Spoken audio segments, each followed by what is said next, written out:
Tonight, Dan Jurgens may be the only writer who can make a children's game of Twister seem menacing. Justice League puts the Darkseid War on pause so that we can sell so many extra one-shots. And Scott Lobdell makes me ashamed to be wearing anything even kind of related to Superboy. All that and more tonight on the Not-So-New 52.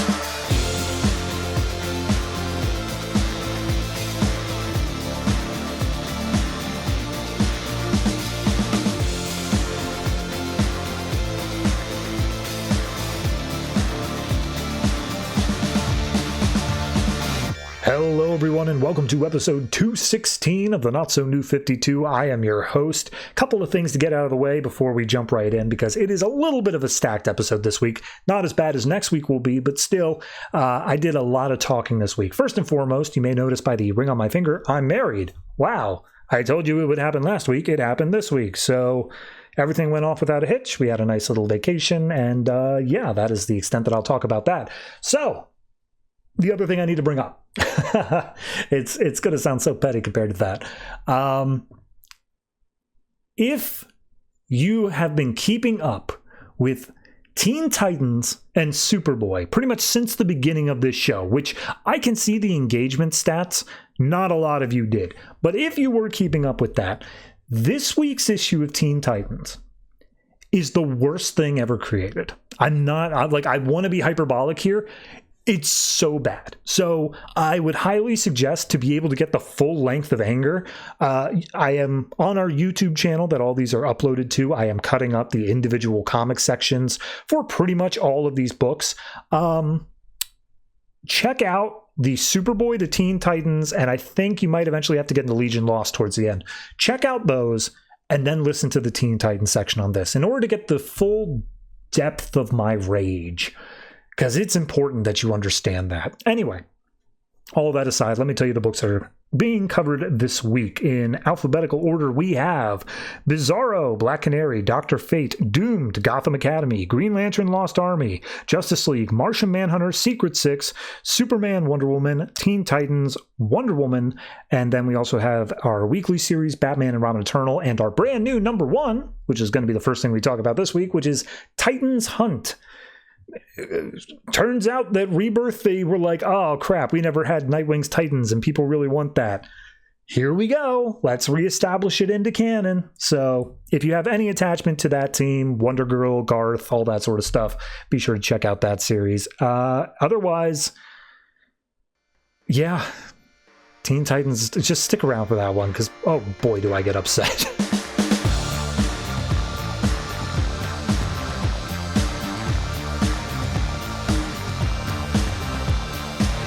Titans Hunt number one, written by Dan Jurgens, art by Paulo Siqueira. So, on the road to Rebirth, we have yet another thing that is going to lead directly into it. This one is focusing on the original, I believe, Golden Age version of the Titans. Maybe it's Silver, but regardless, we open up with Roy Harper, who is making his way through some random-ass town in Oklahoma, and he sees a water tower that is kind of shaped like a T to some extent, and he stares at it, and the narration is not just normal text box narration, it's somebody, we don't know who yet, saying he sees it, and he can't remember where it's from, but he knows he should remember it. Is it a good memory, a bad one? And we see Roy is thinking about it for a second. And then all of a sudden, because they're in Oklahoma, he hears tornado sirens going off, and he knows he has to get inside. And so he goes into a liquor store, which, for anyone who's not following Roy Harper across the DC universe, he's a recovering alcoholic. And he's been sober for quite some time. The fact that he's going off the wagon here is weird. So he walks in and he's like, yep, here you go. Give me some liquor. But the guy behind the counter needs to go take care of like shuttering up the windows. So he passes it off to this guy named Nark, Gnarrk. And Roy's like, what kind of name is that? And he's like, it's my name. And he's like, okay, all right, fair. So he goes to pay for the liquor. It ends up dropping off the counter, and Narc says, wow, you're speedy. And he goes, what did you call me? And he's like, speedy, like your reflexes are quick. And he's like, right, yes, totally. Anyway, gotta go. And they keep on making reference to this tornado, or twister, as they keep saying. So he walks out into the parking lot, and the narration says he doesn't drink to forget, he drinks to remember. Then we cut over to Grayson. Grayson, if you're not following along, has stopped being Nightwing. He is now a super spy, Agent 37 with Spiral Grayson. He's going around beating up a whole bunch of bad guys. Turns out they're part of an organ harvesting / trafficking plan. It's all about metahuman organs, though, and it's, rich people paying for this extra special organ stuff.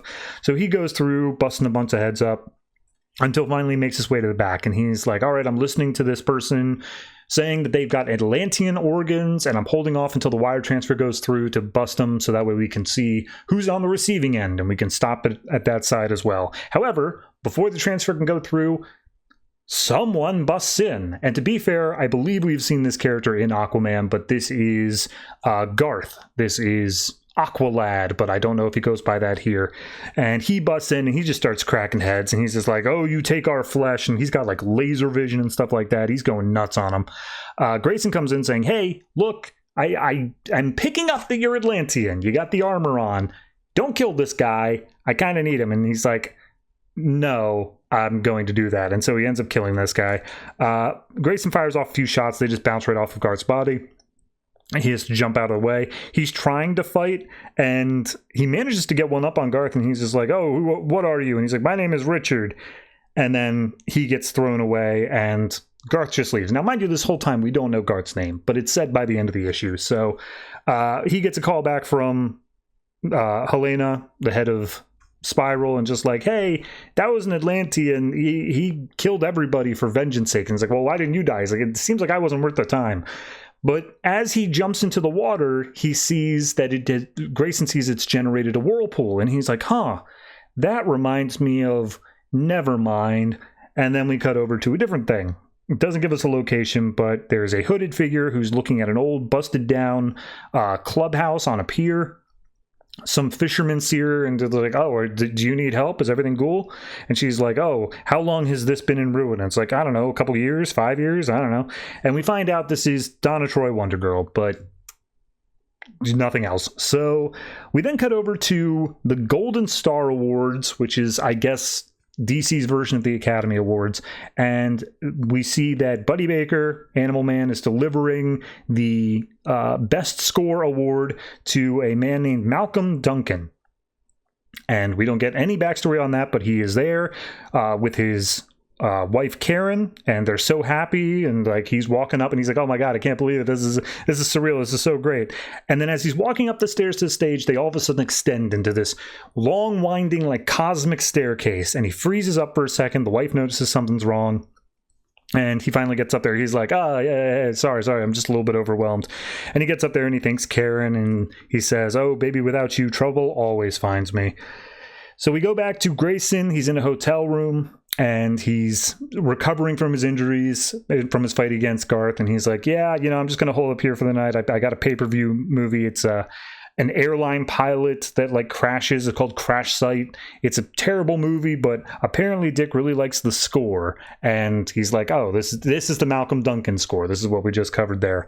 So he hangs up the phone with her, and then all of a sudden he hears a voice in his head saying Dick Grayson. And he thinks it's coming from the phone, but then the voice says, nope, not from the phone. I'm also not in the room. And Dick's like, who are you? What's going on? And he turns around. He sees a red-headed woman and says, hi, my name is Lilith, and you were close today, but you should have gotten to talking with Garth. That was what you need to do. Now, go take care of that. And he's like, what? What are you talking about? He's like, look at the screen. What does it remind you of? And once again, it's a whirlpool. And he's like, what? So at that point, he says, look, you need to remember, you need to find them, and then you need to find me. We cut back to Roy. He's on the back of his pickup truck, and he literally stumbles off the back of it, picks up the phone, calls an unseen force saying, hey, I know I missed our session, but I literally just fell off the wagon. I really need to see you right now. Can you fit me in? And we see on the other side of the phone is Lilith, who is some sort of a professional therapist or such. Her official thing is addiction counselor. And so she sets down the phone. She gets her binder ready. She looks out into her waiting room, says, hey, Leanne, you're up next. I just need a few more minutes. Are your kids okay? The kids are playing around here. And she's like, oh, yeah, they're just playing. And what game are they playing? None other than Twister. And so Lilith freaks out about that. She goes back into her office and says, I know you're watching, but you can't have them. I won't let you. And we see her filing away a file in her filing cabinet that says all the different Teen Titans names. Aqualad, Caveboy, Speedy, Dove, Hawk, Harold, Robin, and Wonder Girl. And it begins. I mean, that's really, that's kind of all it is. It's weird because if you're following along with the universe, obviously they are making the effort for, like, Grayson, which obviously he couldn't have been Nightwing at this point. If they tried to make him Nightwing, it would have ruined everything in continuity. But Grayson, obviously they're making the effort for continuity. Roy Harper absolutely had no reason to get drunk, at least in the current way that we're seeing him in Red Hood and Arsenal. So no reason to have him there. And then in literally the same week, the Wonder Woman issue that comes out, there are, I won't spoil it, but reasons why Donna Troy should not be here as well. Maybe that'll get retconned over in Wonder Woman or fixed up at the very least, but there are reasons she shouldn't be here now. So it's kind of just weird that they're all in these places. But I mean, if we need to get to where we're going in Rebirth, so be it. I don't know anything about Lilith outside of what I know comes in Rebirth, but like her backstory, why she's all important here, I'm guessing telepath in general, but we'll get there. And I know absolutely nothing about Narc, Cave Boy, not a thing. So hopefully we'll see a little bit more of them as the series progresses. Overall, I'd say this one was good. It doesn't really inspire a whole lot of, like, I don't want to say love, because there are people who love the Titans. Like, this version they wanted back. I'm going to say it doesn't inspire a lot of newfound appreciation for the Titans. Like, I don't have an attachment to this team, and it's not doing anything to really further that either. But the mystery of what they're going to get at, of why the Titans don't remember each other and all this other stuff, and the Twister aspect of it, that's at least a little interesting. So I'll give this one a 7. I think it's good. The art's not fantastic either. It's fine for what it is. For some reason, Grayson's face just doesn't line up for me, but maybe that's just because I'm used to Mikkel Janen's art. But yeah, 7 across the board.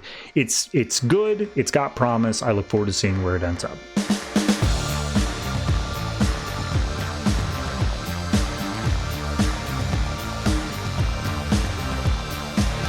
Justice League number 45, written by Geoff Johns, art by Francis Manapul. So last issue, Darkseid died. Kind of a big deal, and it also caused reverberations of a whole bunch of other stuff. This issue is basically just all the reverberations. So we pick up in darkness, and there's like blood splatter. It turns out to be the Omega symbol, and we see Batman, Superman, and Wonder Woman all doing their own things and realizing that Darkseid is dead. To be fair, it's not. Superman just says the word is. Batman says Darkseid, and Wonder Woman says dead. So I don't know if Superman realizes it, but everyone else gets it. And they're all like, whoever was left around with Darkseid, they're looking at the body and they're like, what the hell? Is he actually dead? And Mr. Miracle says it, and the Mother Box is like, yep, he dead. And apparently the Anti-Monitor, Grail, all the Anti-Monitor's forces, they all bailed immediately afterwards. So we're just left with this. And from the corner, I know it's meant to be said in like, did I do that? But all I can hear is Steve Urkel of, did I do that? And turns out it's Flash, aka Black Racer now, who he's looking at his own hands like, did I just kill Darkseid? And they're like, no, you didn't kill him. It was the Black Racer, it wasn't you. He's like, okay, but like, I am the Black Racer now? And Wonder Woman's like, what the hell's a Black Racer? Mr. Miracle explains it's an aspect of death that Darkseid tamed. However, for whatever reason, the Anti-Monitor was able to flip it around, and it only works if it's fused with a like human host. That's the only way it can do its thing. And Mr. Miracle's like, and I'm sorry, because like even I can't escape that. You're fused like forever. Yeah, that's just you now. And he's like, oh, I don't want to escape death. I want to control it. And we get Flash, God of Death. Then we go over to Apocalypse. Lex Luthor's being beaten down by new anti-Superman. And he's like, hey, can you hear it? All of Apocalypse has gotten the news. Darkseid is dead, and he keeps on like beating up Lex. And Lex is like, "Hey man, the energy from the fire pits is going to destroy all your cells." He's like, "Don't you talk about my cells? I got nothing to do with you. Look, you're not. If I can get back home with this, great, awesome, gonna do it. But you're not going anywhere." And he rips off Lex's power armor, throws him to the ground. And Lex is like, "What? You want me to say like you're stronger than me? Yeah, you could kill me at any point you want, Superman. There, I said it. You win." And he's like, "Of course I win. I'm Superman. But regardless, I'm going to leave you here. And if you do ever find a way to get back to Earth, don't." And we get Superman, God of Strength.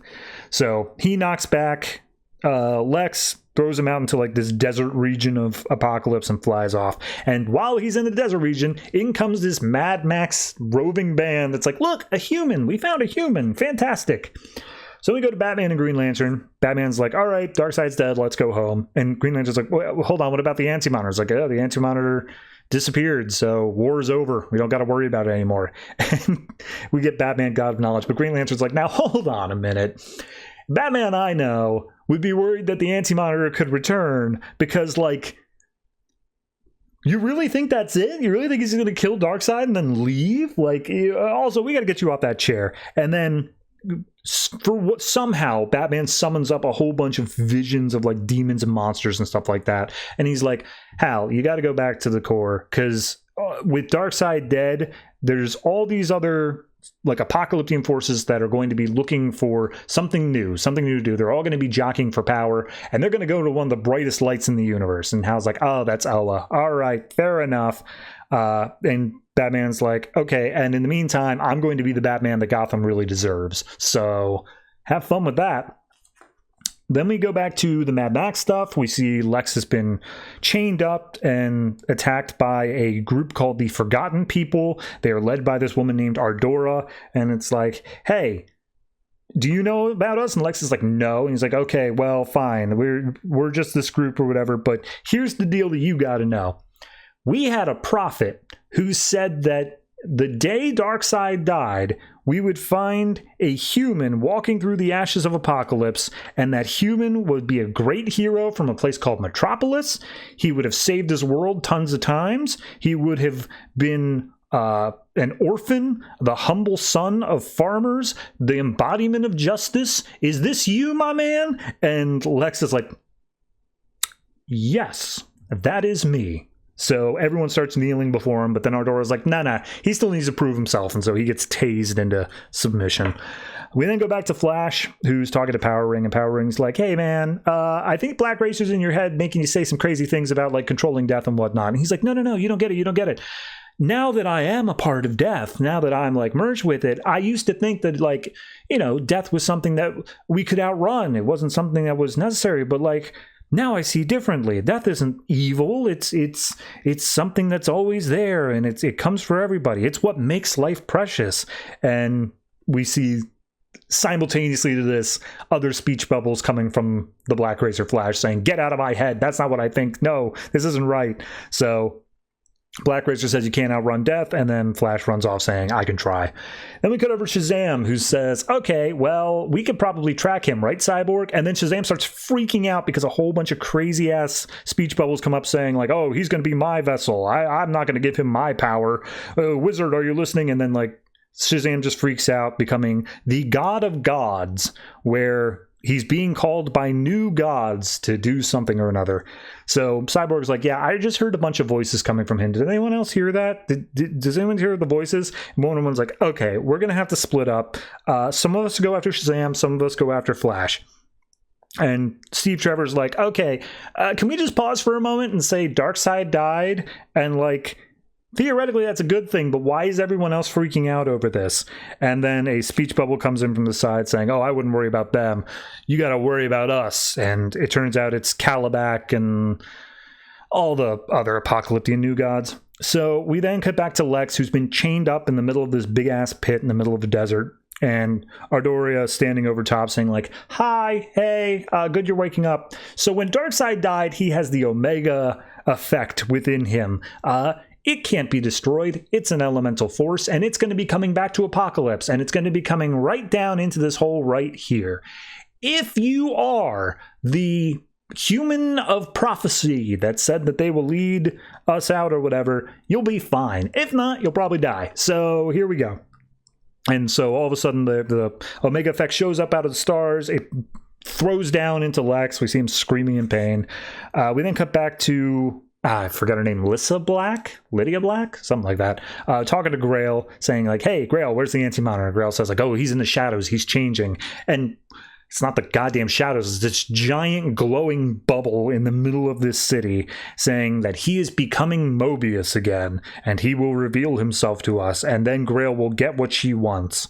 So we then get the final page reveal. Lex Luthor has been infected with the Omega effect. He now looks very Darkseid-ish and he says, Darkseid is dead. Long live Lex Luthor. And it says, Lex Luthor, God of Apocalypse. So there you go. All the ripples. I mean, we might be getting a few more after this, but we got ourselves all these new gods, new quotes gods, because it's just the DC heroes and not the Jack Kirby stuff. Anyway,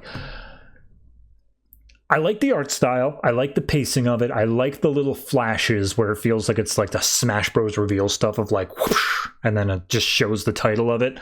That all works for me. The only thing that I feel is weird is that this feels like the beginning of the padding. You know, like, I know just meta textually, this goes all this stuff until issue 50. And I also know there's no reason for it to go to issue 50. And we get all of these other one-shots that examine, like, what does Batman do with his powers? What does Superman do? Shazam! All this stuff, we go through it and we examine, like, what they're doing. And I get it if you view this through the lens of an event, but it doesn't feel like an event. It just feels like Geoff Johns knows we're coming to the end of the New 52. We're starting something new. He's going to be off of Justice League, and he just wants to go out with a bang, and so he's doing all this extra stuff. But it feels like the beginning of the padding. So maybe I'm wrong. Maybe this will feel nice and natural once we get into all these one-shots that are coming off. But for now, it feels like padding. So I'm going to say that this is a 7.5. It's still good. It's still a very well done issue, but like if it felt like it was integral to the story very easily, I would put it at an 8 or an 8.5.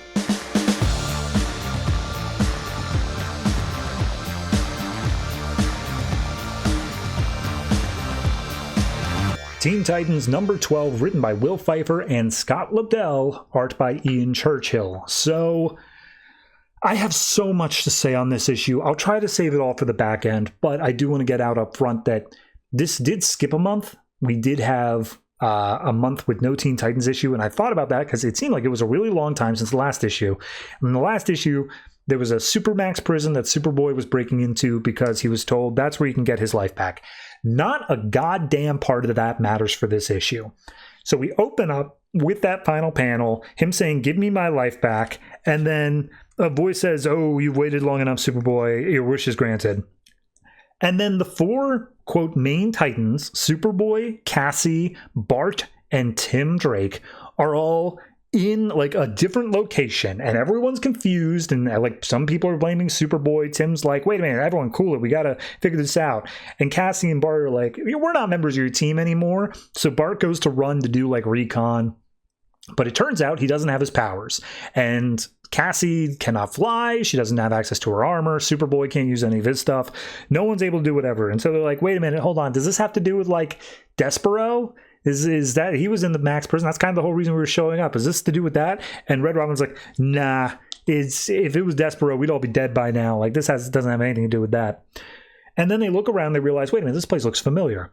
This is the apartment where we all first became Titans. This is where we're here, and they're trying to figure out exactly what's going on, but they look at Superboy and say, look, we all happened when you said, give me back my life.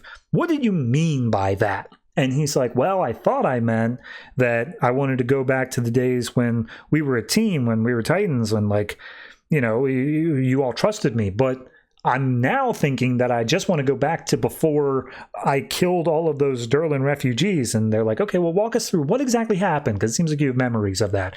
And he just very quickly says, like, my body read them as a threat. They shut down my mind. And at that point, I was just the weapon. And I killed every last one of those innocent people. So, like, he did just straight up murder them, which, honest to God, goes against everything that the plot was telling us before this point. But he's like, yeah, now I have the memories back. That's exactly what happened. And that's when Bart comes up and just like, I've been there, man. I know how you feel as the memories come back. And then Con turns to Cassie being like, I deserve to pay for this. You're right. With my life, if that's what it takes. And Cassie's like, nah, man, we'll get you help. That's all we've ever wanted. Bullshit. They were going for blood. But then we suddenly cut out of the apartment. And now we're in Space Court, where we see Bart now looking as he did before he was Kid Flash, saying like, this is how I looked when I was on trial for being a space terrorist. This is, haven't we all been called dangerous? Doesn't this apply to, shouldn't I have to pay for my own sins as well again? It's like, bro, didn't you forget you were like sentenced to death in space jail? Like that was a whole thing.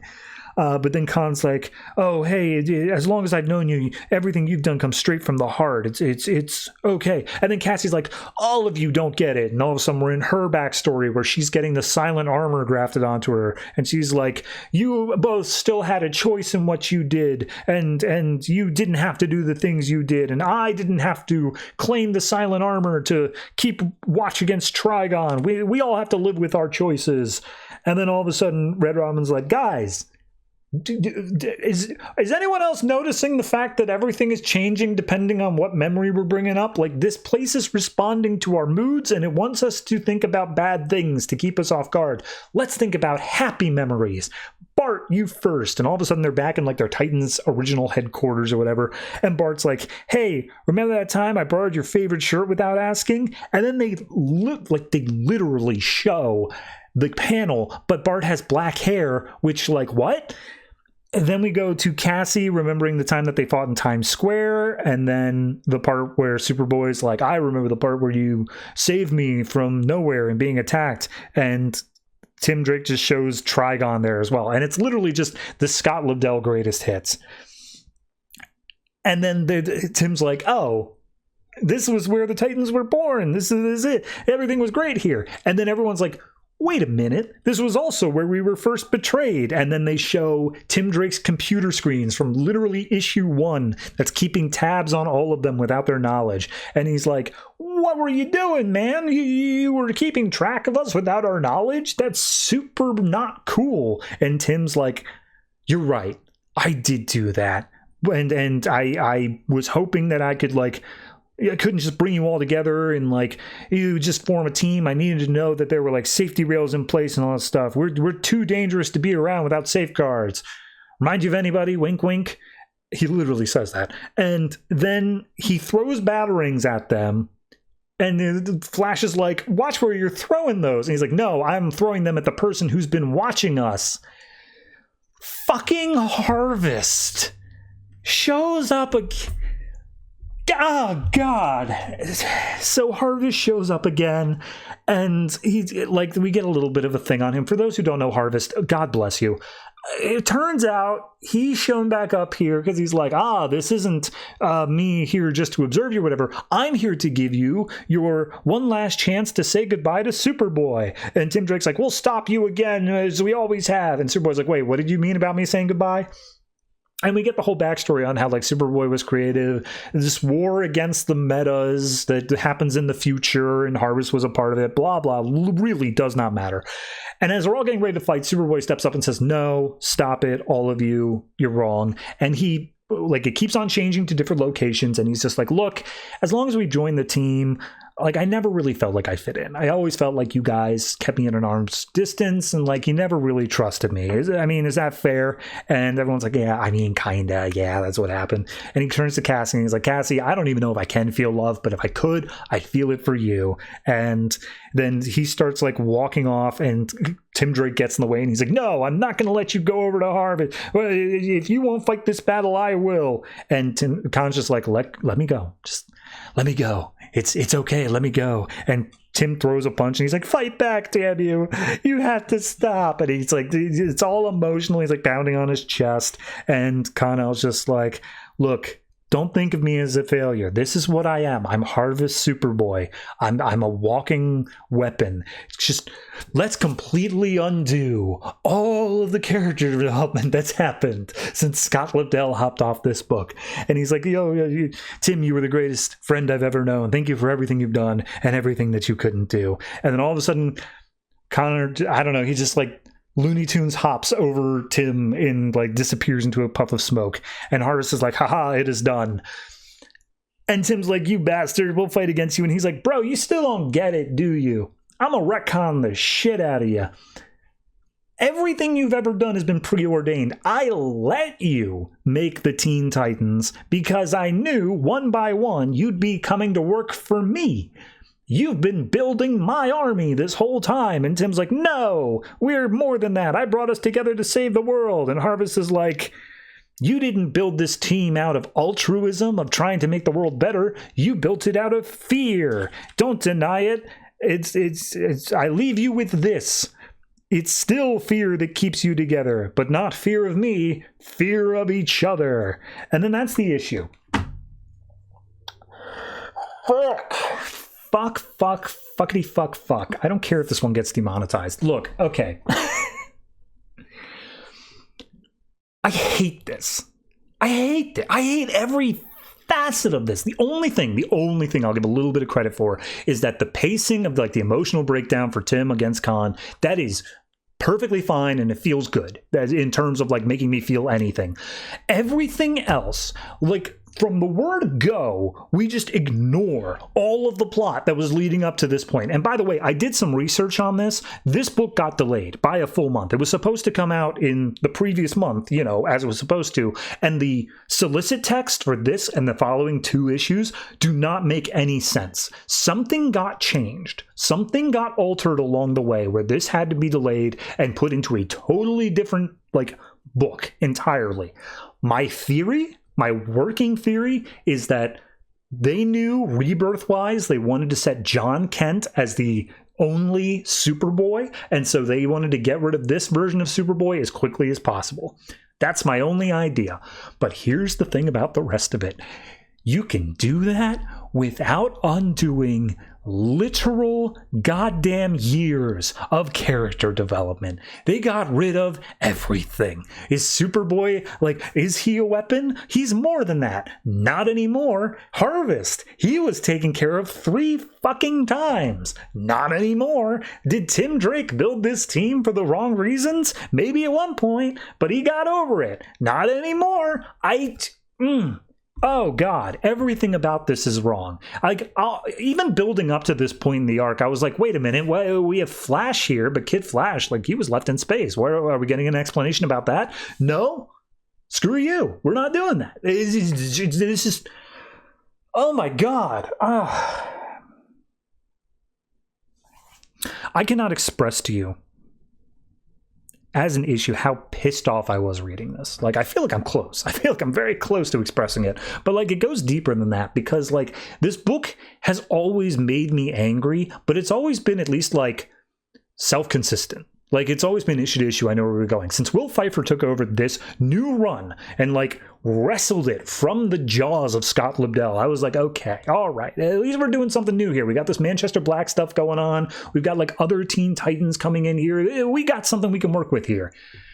And then he comes back and he makes it so much worse than it has ever been before. It's he just didn't even want to bother knowing what was, to the point where we just fully stop and say, prison? What prison? Screw that.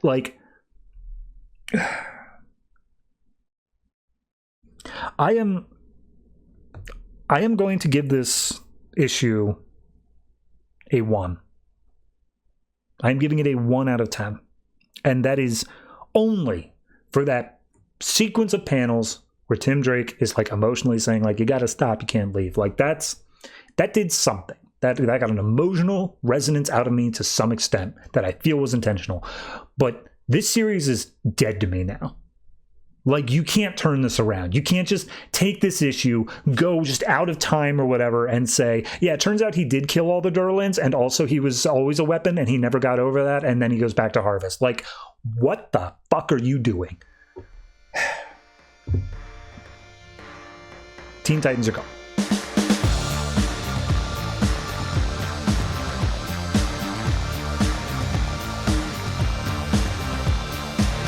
Wonder Woman number 45, written by Meredith Finch, art by David Finch. So last issue we had Wonder Woman going to confront Strife, saying, I know you're behind this, and she says, bitch, no I ain't. And then Aegis shows up in the halls of Olympus. So we pick up from there.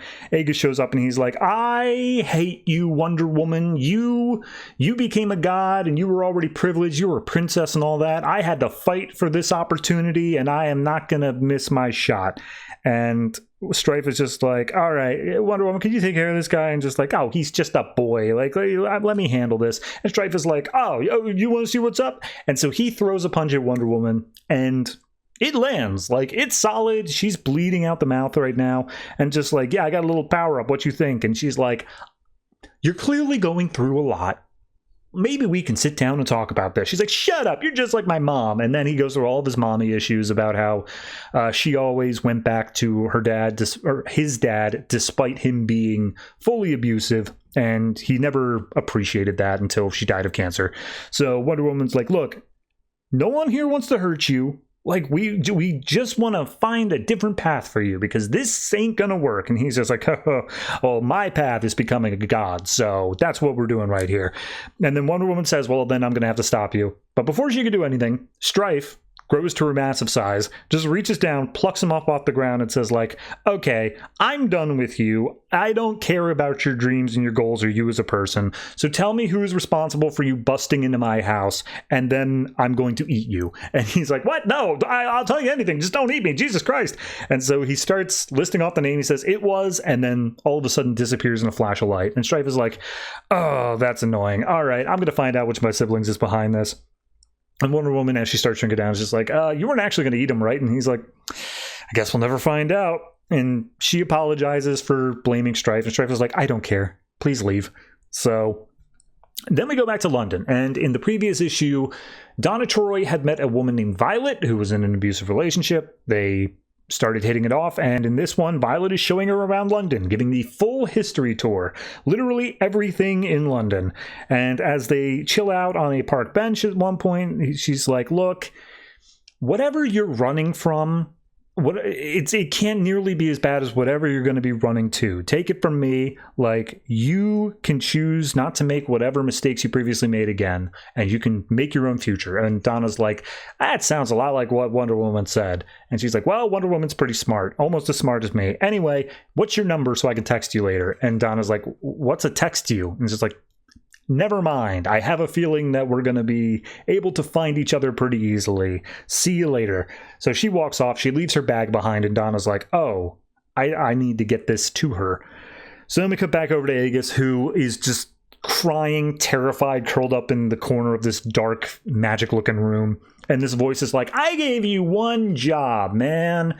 You put an arrow through her heart, and you kill the god. How hard is this? God, you know what? Look, I told you that it would be hard becoming a god, but there are penalties for failure, man. So time to die. That's what's going to happen here. And we get a vision of who's finally talking. It is some woman wearing a toga. We don't get a name or anything, but she is very clearly annoyed at Diana specifically, saying everything's gone wrong ever since Ares left the position. Diana needs to go too.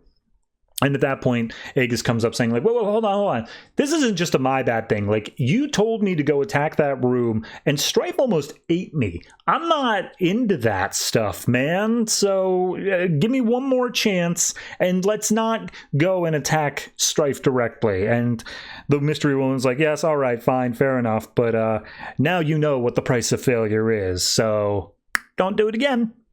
So we cut back over to Donna, who, by fate, by destiny, whatever you want to call it, has tracked down where Violet is. She was drawn to a very specific house, and as she makes her way up, she hears yelling from the boyfriend that she saw before. And Violet's just being smacked around because the boyfriend's upset that he was made a fool of by Donna, and just like, oh, you're never going to see that certain slurs again, and starts smacking her around. And then Donna busts in the door and says, hey, stop. put her down and leave this place. And he's like, oh, look who it is. You know, you blindsided me before, but now I'm ready for round 2. I'm going to finish what she started. And it's like blaming Violet for all this happening. Donna just says, like, put her down. You will not hurt her again. I'm not going to tell you again. And Violet's like, Donna, you got to get out of here. And the guy's name is Link. Link throws Violet behind her, saying, all right, I'm going to take care of this myself. And he starts drawing a gun. However, in throwing Violet down to the ground, she bashes her head on the floor. It starts bleeding profusely. Violet is dead. And Donna does not take that well. And Link is like, oh, look what you made me do. You're going to pay for that. And Donna's like, I'm sorry. Dead man says what? And he just starts unloading a clip into her. She starts charging. Obviously, it doesn't do anything. She's made of clay. It just absorbs into her body. And she lands a solid punch to his face. He loses numerous teeth. And he starts begging for his life. And at that point, Diana shows up and says, Donna, hey, I think there's been enough tragedy here today. Let's not add another to the pile. And she's like, oh, he killed her. This is all his fault. And it's like, yes, but it was a mistake, and killing him will not bring her back. Don't add to the bloodshed. And Donna just looks over at Violet and is just like, I should have killed him back in the alleyway, but I didn't, because I wanted to be someone that you would be proud of.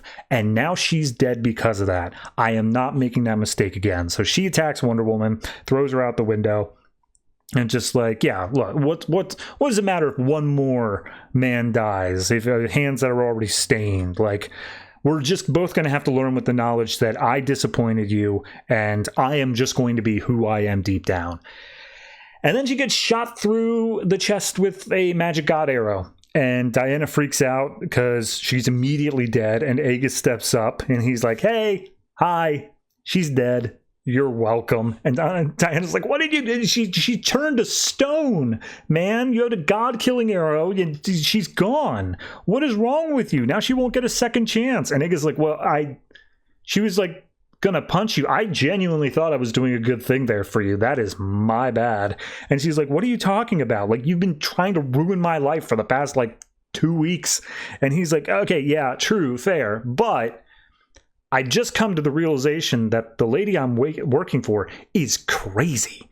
So I need your help to get out of this. And then all of a sudden there's a big bright light and she's like, oh, that was a bad move, Aegis. And all of a sudden we get the reveal. It's this woman in the toga. She shows up and Diana recognizes her as Eirene. I'm going to say it like that. Eirene. And turns out that she is the goddess of peace. So why is the goddess of peace upset with the goddess of war? Maybe it's because she's not doing her job. Seems like a good... if I had to guess, and this is just my guess here, she is encroaching on the goddess of peace's territory because she's not, like, instigating war. She's trying to calm things down. She's trying to make it so people aren't fighting. And so Ariane's like, what the hell? That's my job. And now she's upset at Diana for it. That's my guess. I have nothing to back that up except for story structure. So, yeah, no, I mean, honestly, this issue was very good. I think it does a great job of going back to the Violet stuff and really making it hit. Because, like, last issue, I thought for sure she was going to be Donna's, like, spirit guide, someone to guide her back to, like, here's you being a good person, and, like, we're going to make you Donna Troy that, like, all the people remember from before New 52. But then this comes along, and not only does it kill Violet very, I wouldn't say brutally, but very much tragically, it also kills, quote unquote, Donna. And the only reason I say that is because Titans Hunt came out the same week, and Donna ain't dead yet in that. We'll see which way that sorts out. But no, I think that this is very well done, very well told. The only problem I have with it is it read very quickly. It was like done in a flash. So not a bad issue by any means, but I'm going to say this one is a, honestly, I'm going to give it the 8. I think it manages to crack up to that. Barely, but it's there.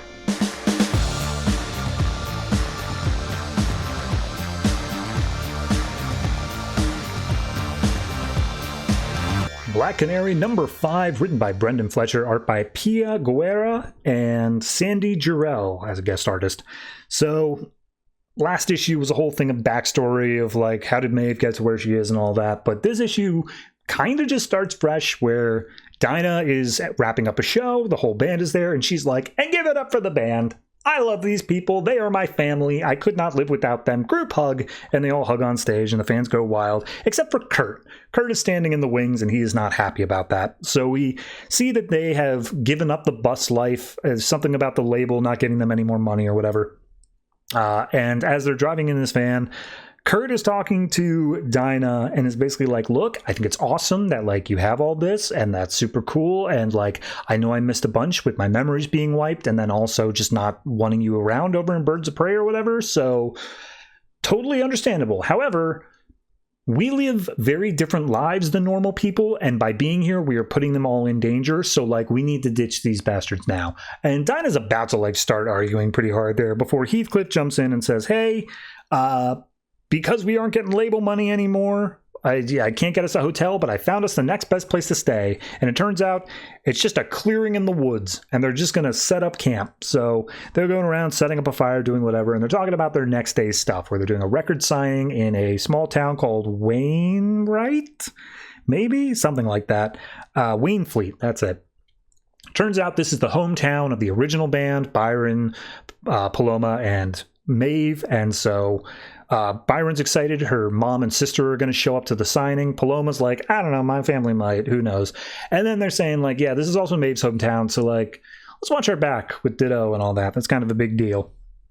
So they're sitting around the fire making s'mores, playing guitar, whatnot. And Kurt's like, this sucks. We're not safe here. We should be out patrolling. I'm going to go examine the perimeter and whatnot. This is, you're putting him at risk, Dinah. And so he walks off, and Dinah just turns to Ditto like, hey, could you maybe, I don't know, figure out how to tell us what you did with Maeve? Because, like, that'd be really helpful for us figuring out what's going on there. And so they start debating about Maeve's origins and motives and all that here. And then they come to the conclusion quickly, or at least Dinah does, of, wait a minute, you guys had a fully functional band. Like, Maeve may have been a diva, but she had a decent enough voice. That's not reason enough for a label to try to get rid of her. Like, they've dealt with divas before. And also, I was in the band Ashes on Sunday, and they, as soon as I was done with them, I was contacted by the label saying that they wanted to have me as part of your band, and my only commitment needed to be one record and one tour. And that's crazy generous. Like, no reason a label would ever be that not greedy. So the fact that I was involved in this, Ditto's involved with this, and also they want to Maeve out as bad as they did, I'm thinking the label knows what's up. I'm thinking they have secret information. So they all come to the conclusion that's the next thing they need to do. Kurt comes back from his search, tries to make a joke about finding Heathcliff spying, but of course it doesn't work. And Heathcliff's like, okay, well, we can go do all that stuff about the label, but first we got to get some sleep because we got the signing tomorrow. So everyone goes to bed, and we see the white ninja from the previous issue shows up, and she cuts open Dinah's tent, sticks in a needle, and injects Dinah with it. And Dinah's like, what the hell is this? And so she starts freaking out. The ninja throws down a smoke bomb, and Dinah's like, oh no, you're going to tell me what you just put in me. And she throws some rope around the ninja's legs, and the ninja's like, oh, I didn't put anything into you, but it's what I've taken that you should be concerned about. And then she starts doing like kicks and flips and stuff, and Dinah watches her and just like, wait a minute, where did you learn to, you move just like, and then she gets kicked in the face. So ninja goes off into the woods. Dinah gives chase, and all it takes is the ninja throwing some shuriken behind her to crack a branch and stop Dinah's footing. So, end of that sequence. We then pick up at the record signing the next day, and Kurt's trying to talk, being like, we should definitely be looking into this. Why are we at this stupid signing? And Dinah's like, oh, it's part of the thing. Don't worry about it. We'll deal with it. And as she's trying to make it so that he's not talking from the fans, he's like, oh, if I didn't know any better, I'd say that you like this life a lot more. And so he gets slapped for that. We then see Byron's parents show up, or not parents, mom and sister. It doesn't relate to much except that they're both big fans and they're ecstatic to be meeting with everybody.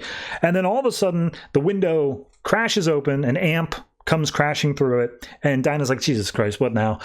Outside is a group of just a bunch of musicians, all like yelling and screaming. And she's like, all right, I guess I'll go kick some ass. And one of them's on the microphone being like, oh yeah, come out here, get what you deserve. And she's like, I've kicked more ass than you could possibly imagine. Let's go, let's fight. And she's like, yeah, there's going to be a fight tonight on stage. And Dinah's like, what are you talking about? And she's like, yep, we're doing a battle of the bands, and you got to show up because we all have beef with you. And we go through this like list of bands. I don't think any of them will matter, but they are the Banco Gym, who are pissed off because they got dropped by their label, Order of the Crimson Crystal Cult, who apparently Black Canary stole something from them, and the main girls band Duchess, which they just want to chase clout, so they're showing up. And Dinah's like, no, I'm just going to kick your asses now. Like, I'm just going to do that here. And then Heathcliff runs in going, wait. We got to pay back the promoter for all the damage from the previous show. So we're doing this. It's the only way that we can guarantee more money. So we see later that night doing a sound check. Everyone's doing fine, and they're looking around. They're like, this is weird. Like, I don't remember any of these bands us having beef with. And also there's rumors that there might be another extra band showing up, and they're like being mysterious about it. That's weird. I don't like that. And Kurt's like, yeah, all right, whatever. If you're going to be doing this, I'll be out there. I'll be in front if you need me. And that's when Heathcliff comes in and says, hey guys, found out that there is actually an extra special secret band showing up, and it goes by the name of Bo M, and it's run by Bo Maeve. It's Maeve's new band. Who would have thought? So we cut to Maeve's performance, and she's like, hey, hometown, check it out. I got a new band. We've only been together for like literally a couple days, but like, we're going to rock your faces off. And she introduces on the guitars someone named Bonfire, on the bass is someone named Harpy, and then there's this old lady named Auntie Gravity, who's on drums. And she's like, yep, here we go. 1, 2, 3, 4. And they start rocking out. And Black Canary's like, oh my God, this is incredible. They're doing fantastically. And then Maeve starts like flipping around a little bit, doing some moves, and just like, wait a minute, hold on. I recognize that movement. It's framed the exact same way as the White Ninja panel from before. She's like, Maeve moves like a martial artist. This something's going on here. It's all clicking. This is what I've been missing. And then all of a sudden, Maeve is like, oh, you like that? Well, get ready for this. And they pump up the amp. And we see Maeve lets out a canary cry, which knocks Black Canary Dinah flat on her ass. So that's the issue. It's good. I like the last issue more. I think that showing Maeve's backstory the way they did, it just worked a bit better for me. The problem I'm having, and I'm realizing that with this series, is that we established that the big mystery is, who is Ditto, why is she involved, and why are people after her? And that seems like it's the core mystery of the series. That's the thing that we're keep on driving forward here. But we keep taking these side streets. We keep taking the, oh, Kurt's here. What does that mean? Who's this white ninja? What does that mean? Maeve now has powers. What does that mean? And like, we're only 5 issues in to have that many little side mysteries where we're spending time wrapping those up and getting those figured out. It just feels to me like the main mystery is not something urgent. It feels like we're not actually caring about that, and we're just kind of doing this other stuff in the meantime. And pointing being made here is that they literally say the label is going to have info. We need to talk to the label. And then they just do nothing about it for the rest of the issue. And I get it, other stuff happens, but like, it makes it feel like there is no urgency to the primary mystery. And you know, we're almost halfway done with this series. It's a 12-issue one. It's not like we need to be racing to the end at this point, but it does make me feel like it's not as big of a deal, I guess is what I'm saying. It doesn't feel like this urgency of we have to find out the stuff about Ditto. It's going to be wrapped up eventually, but it's not the main focus. So it's just not for me. Maybe a little bit more focus on that would have worked, but it's still solid art, solid writing. I'm not opposed to the issue to issue stuff. It's just the overarching that's getting me a bit here. So I'm going to say this one is I'll give it the 7. I think it does earn that much, but if at any point the issue to issue starts failing, it's going to drop a lot of points very quickly. So hopefully we can keep that up.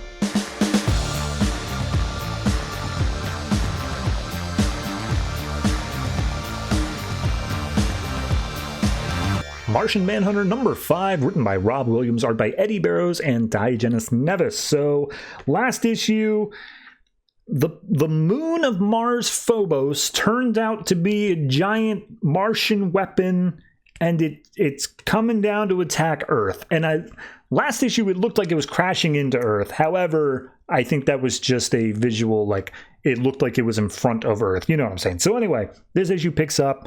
We get competing different mental narration things. Seemingly one of them is John. The other one is Mr. Biscuits. John's talking all poetically like, oh, this barren world, life after death. And Mr. Biscuits is like, why are you talking like that? Just say what you mean. What do you want to do? And we get introduced to this man named Mold, M-O-U-L-D, and it's the implication he's another aspect of John, but he might know what to do. It seems like he's the logical side of things. And we see this old man in a domino mask wearing a picnic blanket as a cape, standing on a beach looking up at the sky saying, Phobos is coming. And out of the water comes somebody. In the last issue, we know Aquaman rescued Pearl, so it's Aquaman. And he's like, oh, there you are. I've been waiting for you. So then we cut back over to Mr. Biscuits and Daryl and the whole gang there, Leo and Alicia, as they're trying to make their way through Dulles International Airport with Mr. Biscuits still cut into two pieces in duffel bags. And they're trying to, why is this the plan? This is a horrible plan. We're going to be caught immediately. Everyone's looking for us. This is stupid. And Mr. Biscuits is like, look, you're an aspect of John, Martian Manhunter. You just need to use your telepathy to, cover it up and whatnot, okay? Sounds good? So they get him to the bag check, the x-ray machine, and Mr. Biscuit's freaking out. I'm just like, oh, God, the x-rays, they're so warm, so warm. And then he's like, oh, no, it was fine. It actually felt pretty good. But nobody even notices because, again, telepathy, covering up the stuff. So Leo is even saying that, like, oh yes, the humans, they're so weak. They get tricked by all that stuff, and saying how worthless they are or whatever. And Alicia's like, all right, well, I'm one of those humans. Please stop. Meanwhile, Mr. Biscuits points to the bathroom and says, hey, let me go in there for a minute. And we see he's reforming himself into one piece, but he's yelling out stuff of it stings, Daryl, the pain. And there's a line outside the bathroom, and Daryl's like, how you doing? What's going on? We then cut over to Ghana, West Africa, and that's the other part of it, is that everyone's trying to get to Africa for whatever thing is happening here. We see Pearl is unconscious on the beach. Aquaman's standing over saying oh, it is you, John, isn't it? And then Pearl wakes up and just starts making out with Aquaman, and he's like, whoa, John, what? And he's like, oh, sorry, you saved my life. We're on a beach. You look so handsome. I just had to do it. And he's like, yeah, anyway, we're in Africa. You reached out to me telepathically the same way that John does. I know how John feels, and what the heck, man? And that's where Mold chimes in, being like, oh, you're here to find me. That's hey, Arthur, it's good to see you. And he's like, okay, you sound a lot like John. He's like, yes, my name is Mold. John didn't want you to come here. He knew it'd be a thing. I am John's head. And he turns to Pearl and be like, and that must make you his, and he's about to say heart, but he's like, just call me the Pearl. That's all I know. And he's like, all right, fair enough. And he's like, yeah, we called out to you, Arthur. You came, thank you. And he's like, look, John, I have no idea what's happening here, but if you want to do this off the books without the Justice League knowing, I'm down. We've always been a little bit of outsiders to the rest of the league. I am willing to help you out here, man. And he's like, oh. And Pearl steps up and being like, does that count for me too? Wink, wink, nudge, nudge. And she's like, you're my friend, John. I'd rather not go into that. And Mold is like, no, don't worry about it. It's a Martian thing. You can go on to your own. Young lady, you should be coming with me. I'll explain everything on the way. And they hop into a car. Pearl gives one last look over at Aquaman and notices that he looks very upset and sad about whatever's going on in his own book. But regardless, that's not the point right now.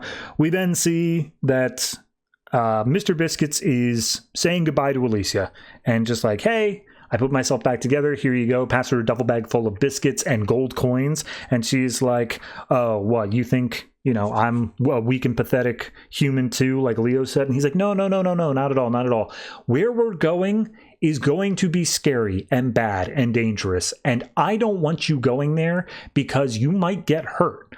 And I am doing this to protect you. I'm doing this because you are one of the special things that I want to protect in this world. You're not unwanted. You're worth fighting for. And so she gives Mr. Biscuits a hug. They get on a plane, and Alicia's watching as They fly off, and then all of a sudden, someone taps on Alicia's shoulder saying, "Excuse me, we'd like you to come with us." And she immediately recognizes, oh, these are white Martians. These are bad things. So she throws biscuits at them, starts running away. Nobody is helping because they have thrown up a telepathic barrier, and she sees the giant, like, white Martian monster creature thing, and she's like, why can't any of you see it? There's a monster, and you don't even know. And all of the people just keep on walking by. We then go on the airplane, where Daryl's questioning why, if they were able to telepathically get onto the plane via Mr. Biscuits, why are they sitting in coach? To which he says, because they show an Adam Sandler movie back here in coach, and he'd rather that. And then Daryl turns around to Leo and is like, hey, man, you doing good? And Leo is sobbing. He's crying, and it's just like, what is going on? And Leo says, it's finally about to happen. So then we cut back over to Ghana, where Mold and Pearl are, and there's this giant ass super deep crater out here in the middle, and apparently it's called Bosumtwi, and they think that, you know, it was made by something very large that came from Mars. The local culture thinks it has something to do with their god. And then Mold says, here, put on these glasses. Phobos is in position now. And we see Phobos is right above them, like out in space still, but just over top. And then the giant mouth on Phobos unleashes a huge space laser that goes right down into this hole again. And Pearl's like, wait a minute, I can see something inside of it. And we see this like multiple armed clawed being starts forming. And Pearl is like, uh-oh, this isn't good. But Mold is like weeping tears of joy, it seems. And he's like, yes, only one planet can sustain life in this system. Mars made the choice long ago to give Earth a chance and sacrificed its own life because of that. However, we're undoing it. And this is now the day that Mars comes back. So I'll be completely honest with you. I still don't fully get the mythology. Like I came up, my primary source of information on Martian Manhunter is what was said in Justice League and Justice League Unlimited, the cartoon show. And I think that's most people. And from that, he's the last survivor. It's very much a Krypton sort of thing, except a lot more, I don't want to say personal, but like a lot more close to home, especially because he's more of an outsider. He didn't have the Kents to raise him. So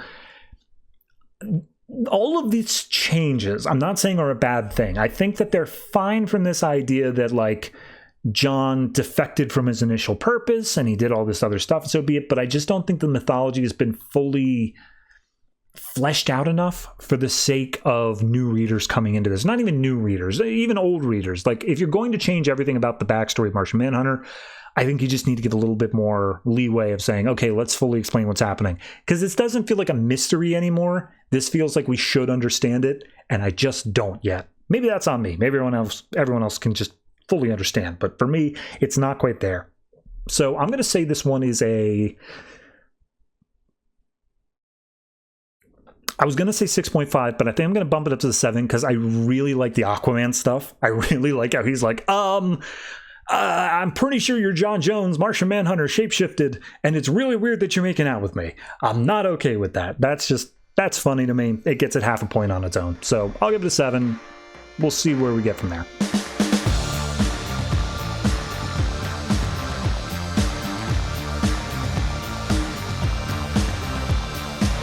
Secret 6, number 7, written by Gail Simone, art by Dale Eaglesham, and that's all I have listed, but this trade also says Tom Derenick, so sure.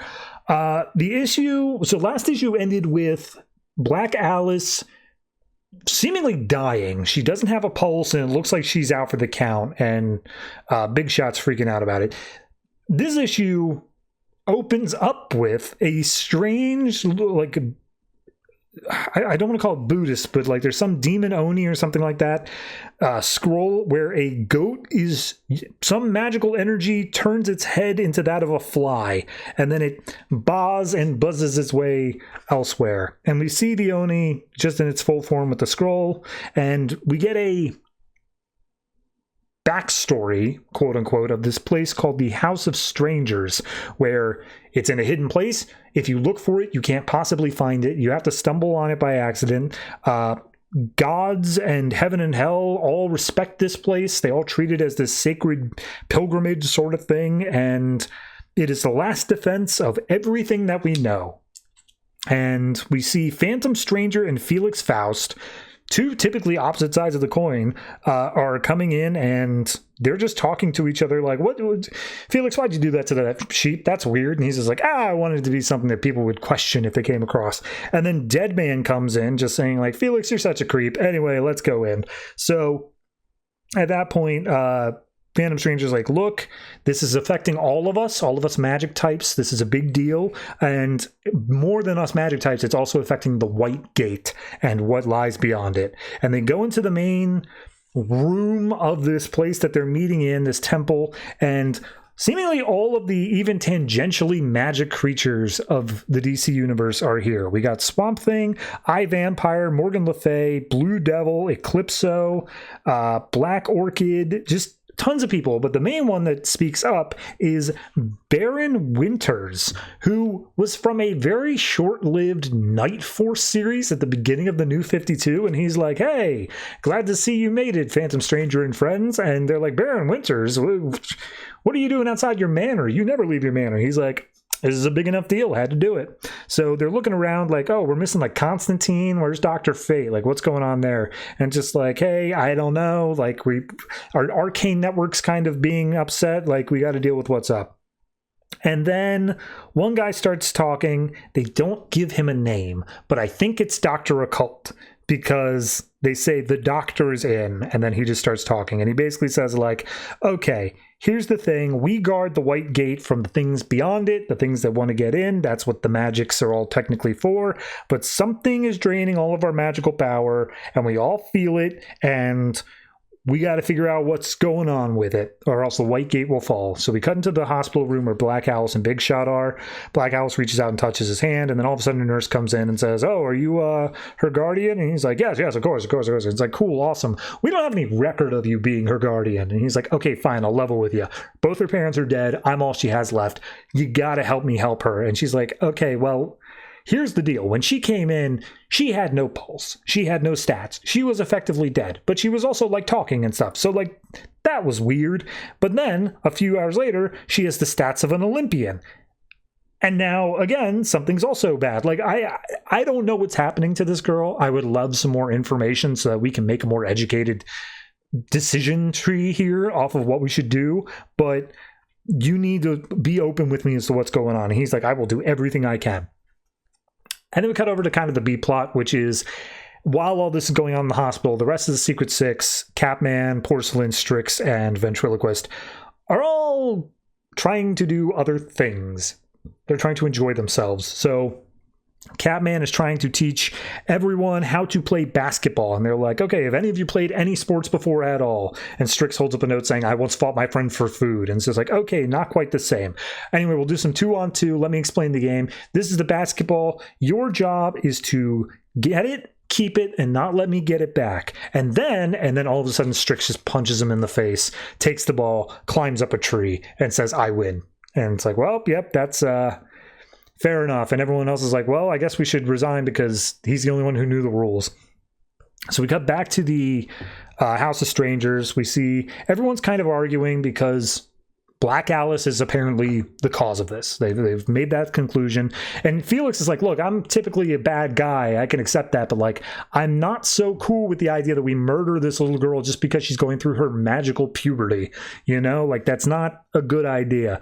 And Baron Winters is like well, we may not have any choice here. It's this or nothing else. Zatanna stands up and says, look, I will take her under my wing. I'll teach her how to control it. Like, that's better than murdering her. And Dr. Occult's like, if you are in proximity of her, you will have your magical powers zapped, and then the White Gate will still fall regardless. Like, do you really want to put this singular girl's life over all of existence as we know it? Would you still feel the same passion to save her at that point? And Zatanna just sits down feeling defeated. And I really can't overstate to you, like, Eclipso's just sitting here having a beer. Like, it's weird that all the magical creatures are like, this is a big enough deal, we put aside moralities, and we just come to a conclusion. Cheetah is like, that's weird. You guys are all of a sudden cool with murder, even though you're good guys, typically. That's how convenient for everyone else.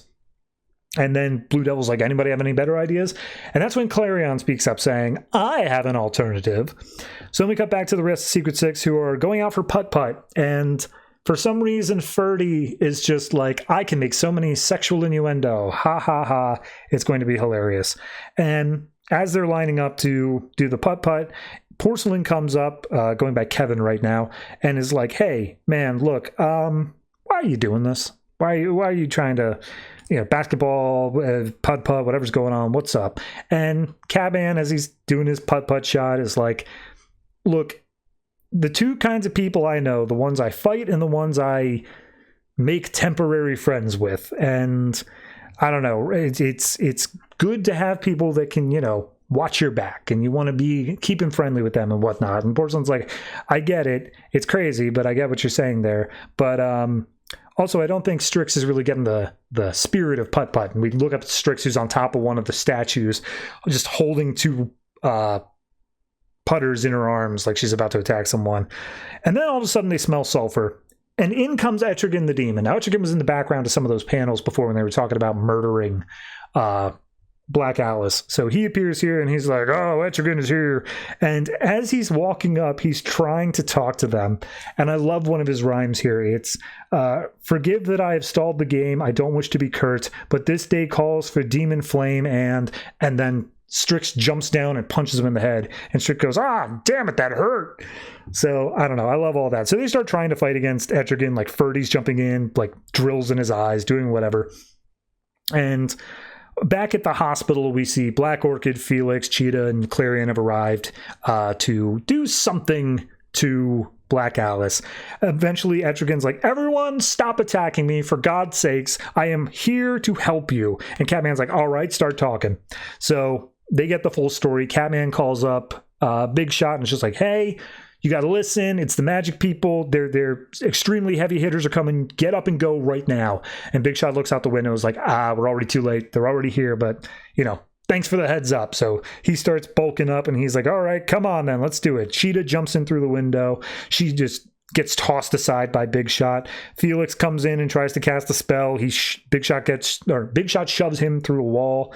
Black Orchid and Cheetah come back up, ready to attack. Until finally, as they're all fighting over Black Alice, Alice eventually wakes up, says, excuse me, ladies, and we see that she has the combined powers of, like, everyone who was in that house. She has Swamp Thing's arms, Black Orchid's legs, Cheetah's midriff, Blue Devil's horns, along with some other giant horns off to the side. And she says, would you please take your arms off my friend before I rip them out of your bloody sockets? So, yeah, all right, Black Alice's magic. To be fair, I feel like I kind of got that. It felt like she had a bit of a magic flair, but it's good to have an actual confirmation of her powers and that they are highly, highly threatening to the entire world at large. It's a good plot beat to go down. That being said, I still feel like, I think I said this last issue or maybe 2 issues ago, this book feels like it's not picking a lane. It doesn't know what it wants to do. And I don't feel like we really wrapped up the Riddler stuff last issue. Like, yes, it was a temporary, like, okay, the diamond is gone, Riddler was defeated, but like, it felt like that was still the big thing. But now we're going to the destruction of the universe as a whole, and it feels like a little bit of a step up compared to what was. So it's not bad. I like the way the story is going, and this Black Alice stuff has been seeded very well throughout the series so far, but it's just weird. It's all of a sudden like, boom, jumping to this. So, yeah, I think I'm going to say this one is I'll give it a 7.5. I think the humor with Etrigan, I like seeing all the magic creatures in that setting. It's close to an 8, honestly, but I'm going to give it a 7.5 just because it doesn't feel like it's as deep or as fleshed out as previous issues have been. And I think that even could have been saved by taking those 3 pages that you devoted to the goat fly and the history of the place of secrets or strangers or whatever. Take those, devote it back into the story. I think that would have been a lot better. But as for what we got, 7.5.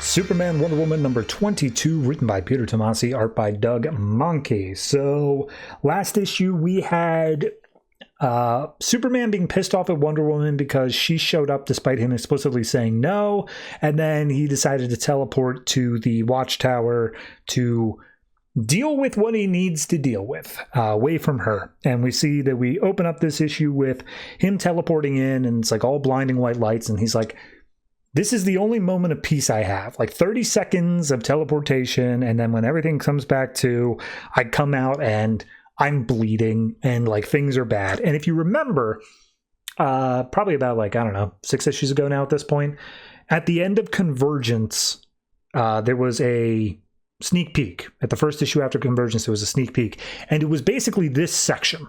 However, things were changed. There were different elements now, but it's basically this section laid out. So we see Superman coming out saying like, oh, after everything else, all I want is justice. As he goes through, the watchtowers trying to scan him, being like, oh, we don't recognize your power. We're going to hit you with a bunch of lasers. And then he says, Kal-El, Clark Kent, it's me. And they're like, oh, voice recognized. Welcome, Superman. In comes the Flash being like, hey, man, what are you doing up here? And he's like, hey, yeah, I need one of the shuttles. And he's like, yeah, no problem. Oh, my God, are you bleeding? Jesus Christ, we got to take care of you. So in the original chapter, we get to see how Clark punches out Flash and then goes to a shuttle anyway. Here, though, we switch over to Down on the Ground, where everyone who was involved in that facility gets loaded up in a copter, except for Steel, Lana, Lois, and Diana. And Steel's staying behind because he's like, look, I just gotta... This entire facility's still a little bit iffy. We're still trying to deal with stuff here. Diana and Lois are there because despite the fact they were told explicitly do not follow Superman, they want to follow Superman. And then Lana's staying behind because she wasn't told explicitly do not follow Superman. So she's about the only one who has justification to do what she wants to do there. At that point, as Steele's explaining why he has to stay behind to Lana, Lois is like, oh, feel free to stay with your boyfriend, Miss Lang. And Lana reels back and punches Lois in the face and just tells her to shut up. And she's like, okay, I may have had that coming. And Lana's like, yeah, you did after what you did to Clark, but you know what? Doesn't even matter anymore. Whatever. And at that point, Diana's like, look, all right, we just got to go. First thing, we're going up to the Justice League satellite. We're going to track Clark's transponder. And Lana and Lois are like, okay, we're ready. Let's go. And Diana's like, I'm sure you are. Click. And only she teleports out. To which point, Lana and Lois are like, she was never going to take us with. Ah, she's such a bitch. So Diana shows up in the teleporter, sees the blood stains from Clark as he was like trying to walk his way down the halls, comes up to Flash, who's unconscious, comes back to, just like, oh yeah, Clark, he's bleeding, he was out, he cold cocked me. So she requests to be brought to the transport bay ASAP. Flash runs her there in blink of an eye, and he's like, what's going on? He's like, no time to explain, get back to the teleporter room, just be ready to teleport us in. So we see Clark is setting like hyperdrives and stuff like that, making a plot course to the sun. Diana's following in thing, and before in the original one it was, Diana, I'm setting a course to the heart of the sun to get my powers back. Now he's just saying, I'm getting as close as I can to get my powers back, but she's like, it's too dangerous, you're breaking up, the whole ship's gonna fall apart, you maybe are not able to breathe in space anymore. He tells her to stay back, don't do it, and she's like, oh, you would always follow me, I'd follow you. As his ship starts breaking up, he's literally catching on fire. The teleporter locks on. And again, a difference is when she leapt out of her ship and got onto his, she says, shut up and kiss me. This one is shut up and close your eyes. But he still says the same thing of, Diana, no, I don't know if I love you anymore, which is also different, to be fair.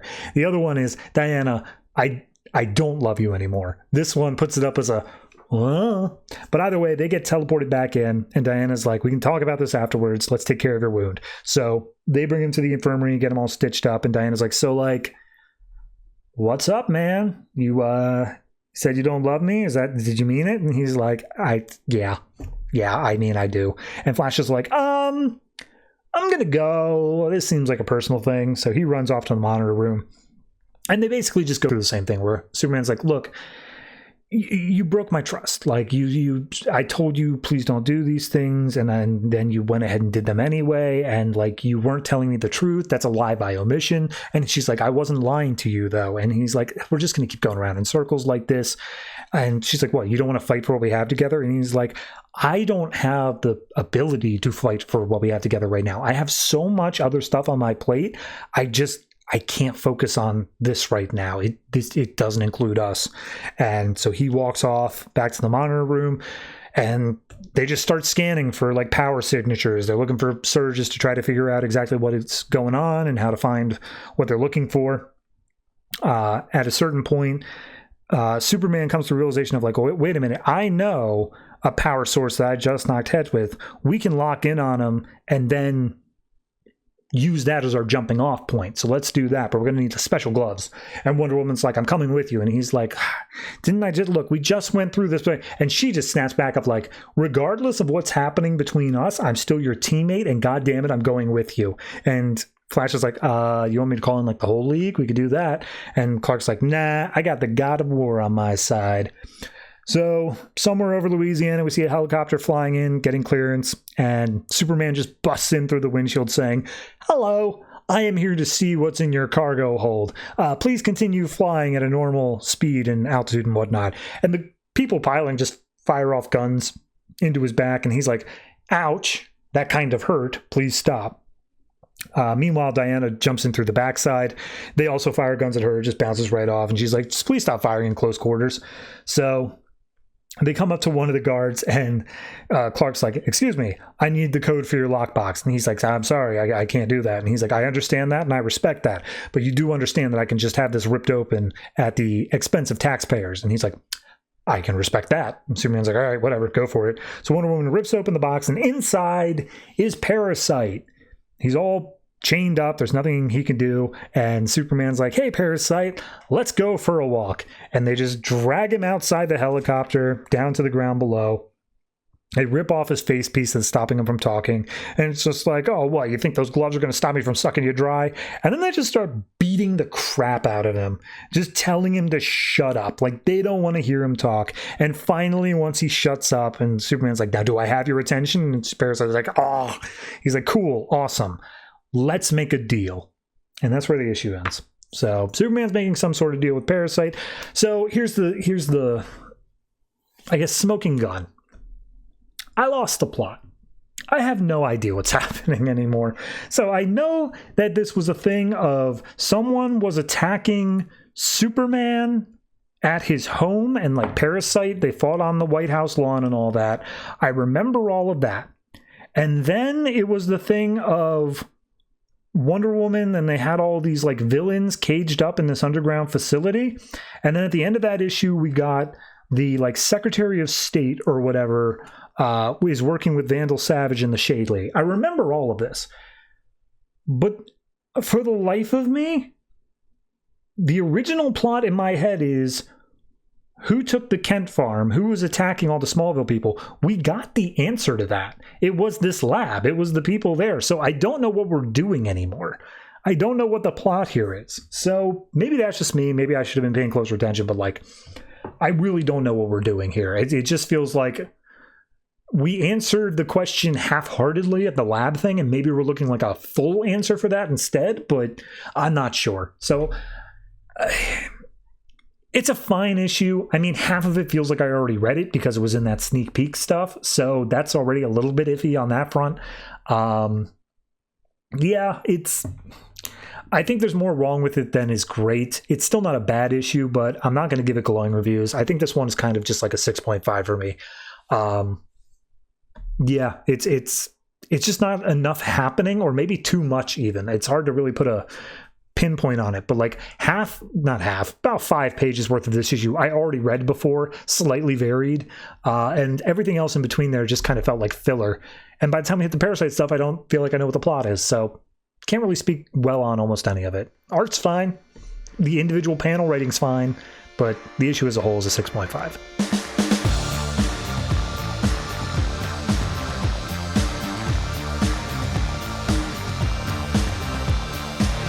Green Lantern Corps, The Last Army, number 5, written by Cullen, Bunn, art by Jesús Saíz. So last issue, we had Bij, I'm never going to pronounce that correctly, the Chipmunk Lantern going around trying to find a way to get to the rings because they were all trapped. This issue picks up with the flashback to John's military days, though, where he was kept as a prisoner of war. This issue picks up with him choking out one of his captors and stealing his gun to escape. We see he makes his way through, he sneaks out, and the whole narration is basically saying, like, sometimes you're put in a situation where you can decide whether you live or die, you can stand your ground or you can run, you can take charge of your fate. And we see he makes his way out of like the cavern system they were in, and he gets to sunlight, and then he immediately looks back, realizes he has unfinished business, and goes back in there. And he's like, sometimes you just gotta turn and face your death. So this issue picks up with John talking to Slack, and then Slack's like, all right, are you sure he can handle this? I mean, he is like a chipmunk. And he's like, yeah, well, you've put him on missions handpicked before. He's a Green Lantern. He can handle it. So we see him going through tunnels, doing whatever. We see the other Lanterns preparing themselves. Kilowog and Guy just finished punching out every other member of their cell.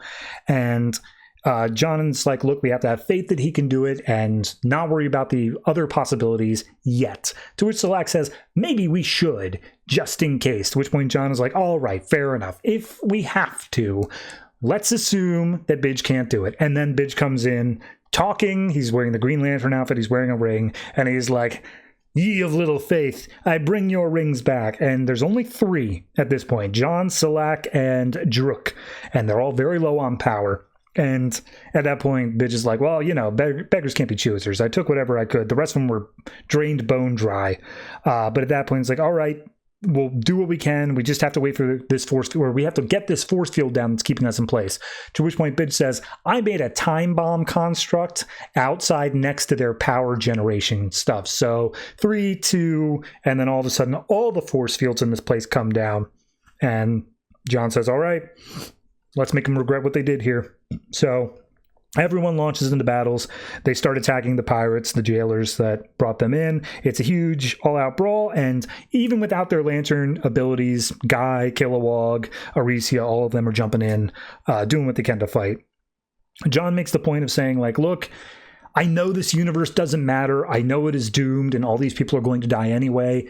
But I still have this urge, this compulsion to like save people. And he sees the person who's about to be executed down in the center. He cuts him free and just like, yeah, well, may as well do it. So meanwhile, Selak is being called out by Guy because Selak's like pulling up a bunch of computer stuff with his constructs. And Guy's like, hey, man, good to see you. Maybe update your Tinder profile later, huh? Is now really the best time for that?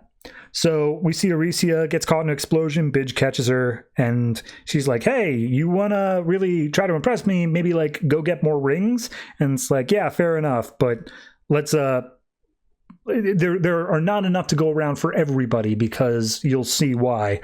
But Selak's like, no, just direct us where. We'll take care of it. So they start zooming down hallways. And when they get to what I'm going to call the laboratory area, the storage area, turns out that these pirates were starting to tear apart the rings. They were starting to rip them apart to understand how they worked. So even if they can get rings charged again, there's not going to be enough for everybody. And at that point, Selak's like, all right, this place is basically a giant emotional battery. We should be able to recharge the rings. Just give me some time. I need time to work. We then cut over seeing the pirates fighting against everybody here. The one guy, I don't even know his name, the one who does the empathy stuff and like changes his form depending. He's like, oh, this place is still so full of hopelessness. Oh, we can't possibly survive. And then we go to Druk, who has been around for a while of this book and the Green Lantern Corps book before. He gets energy blasted through the chest and straight up dies. He's just like, oh, Druk would have liked to see home again. And as if on cue, that's where Kilowog says, hey, the cavalry has arrived, look up above. And we see a whole bunch more rings are disseminated. However, some of the lanterns, including Kilowog, do not get a ring. They get the previous universe's like staffs and scepters. So he's using that and he's like, well, this is different. And he uses it to bash a bunch of pirates. And he's like, I don't hate it. So we see a bunch of the other lightsmiths have gotten their weapons back. So like John is fighting side by side with one of the yellow lanterns of the time period. And he's like, oh, before the dimming happened, before we started running out of light, all the lanterns, all the lightsmiths worked together for the greater good. So now the empathy guy's starting to get more hope. He's changing forms and whatnot to match into, I think it's 01. I don't know. The one who's all math-based. And then it's Arisia who makes a point of like, okay, we're all gotten our rings. We've all gotten our powers. Maybe we should get out of here. And they're like, good plan. So at that point, the wall next to them explodes. It explodes inwards, so the force is coming from outside. Turns out it is Krona and I'm going to blank on his name, a Relic. That's it. And he's like, oh my God, you guys came back. And he's like, of course, we're allies. So all the lightsmiths fly out. The Green Lanterns head back towards Relic's ship. All the other lightsmiths just bunch up into their own color groups and scatter off. And immediately John and Guy are like, okay, they're just going to go back to war again. Like, they got out, but they're immediately going to start going back to war. So everyone be on your guard, I guess, because that's just what's going to happen. So we see them flying off in their ship. A bunch of the Lanterns are outside enjoying space. And Relic's like, okay, here's the thing. While we've been gone, I've been running some scans. I've looked for your companions and whatnot. I have a signal that's popping up. It's weak in its distance, but I think it might be your power battery. And Selac's like, well, that's probably Mogo. Mogo has our power battery. Like, we can connect with him. We can open up communication channel if we're anywhere nearby. So they start flying out in that direction. Guy and John almost have a little thing where Guy's trying to apologize for everything earlier. And John's like, look, I get it. You can hate my decisions as much as you want, as long as you do them until the crisis is done. After that, punch me in the face. I don't care. So at that point, they lock onto Mogo's signal, and Selac's like, yeah, I got him, but like, he ain't doing so hot. I can hear his pain, his anguish. Mogo is screaming. And we cut over to a shot of Mogo where there's all those light pyramid things that are draining energy out of him of all different colors. So, oh no, Mogo. It's good. It's a solid issue. I will say, I don't quite get the light. Like, all right, I guess my biggest problem here is I don't know what the end goal of this series is going to be, because we've only got the one issue left. It's a 6-issue series. There is a follow-up, quote-unquote, miniseries afterwards called Edge of Oblivion. It might be still set in this old universe. I don't know. But my big thing here is that, like, I don't feel like any of the mysteries are anything close to being answered. Like, we don't know how they got back to this world. We don't know how they can escape from it. And we're leaving this one off with the cliffhanger of Mogo is in trouble. So it feels like that needs to be the primary thing we're taking care of. And then all the mystery stuff is secondary. It's all going to be, oh, well, at some point, we'll get around to that. But we're out of issues. Like, we're right here at the end. So pacing wise, it just feels a little bit weird. It feels like, you're in a mini series. This is only 6 issues. You should be building up to the climax, but we're still not there, and it just feels weird at this point. On top of that, the space pirate, like, being held captive stuff, I mean, it didn't really amount to much, did it? Everything else feels like it at least expanded on the universe. This kind of just feels like, we want to give Kilowog a big weapon to beat people around with, or maybe make the stakes just a little bit worse for them. So it's not bad. I'd still say it's a easy 7, but it doesn't feel as climactic as it should be. I feel like by the time we hit the end of the next issue, it's kind of just going to be and tune into Edge of Oblivion for the continuing adventures instead of a climax within its own right. So 7, we'll see what happens when we get there.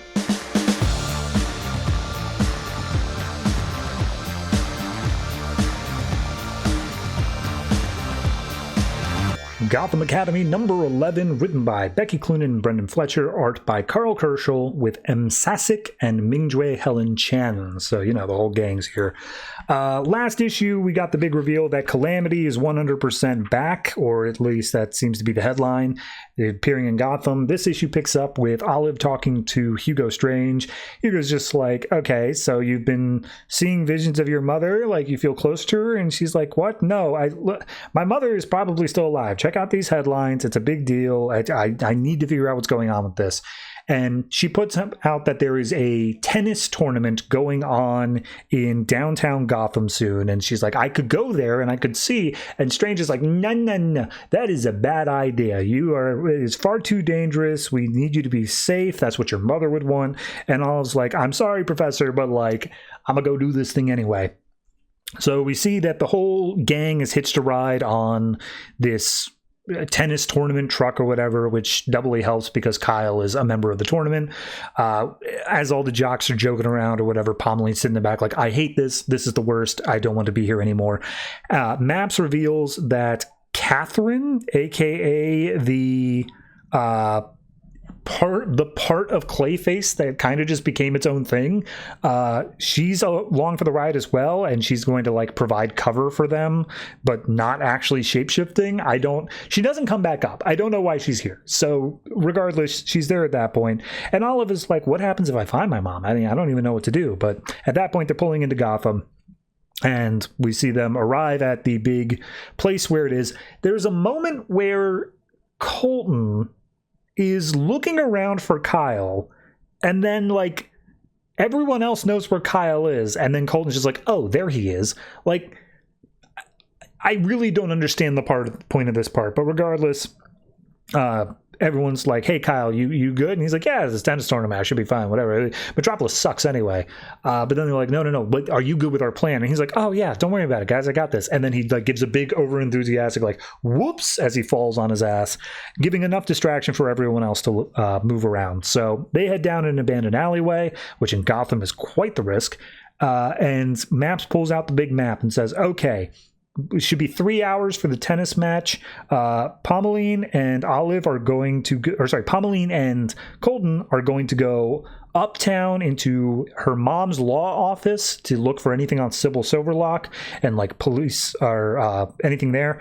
And then Olive and Maps are going downtown to City Hall to look for old paper records, and they will meet up and compare evidence. So Maps ties on a domino mask and gets going. So Olive is the reserved one, while Maps is freaking out like, this is the best plan. It's rocking my socks off. It's so amazing. And I was like, yeah, sure, great. Can we calm it down a little bit? So they eventually reach City Hall. The only way they can get in through a skylight that they have to rappel down. Olive's a little bit like nervous about it because it's quite a drop. And Maps is like, oh, well, just like move your hands in this way and then do this. And Maps is, shut up. Please shut up and just let me focus. And then a security guard comes in the room. They have to very quickly scramble, try to hide. It turns out he's auditioning for some sort of like radio thing. So he's recording stuff into a tape recorder.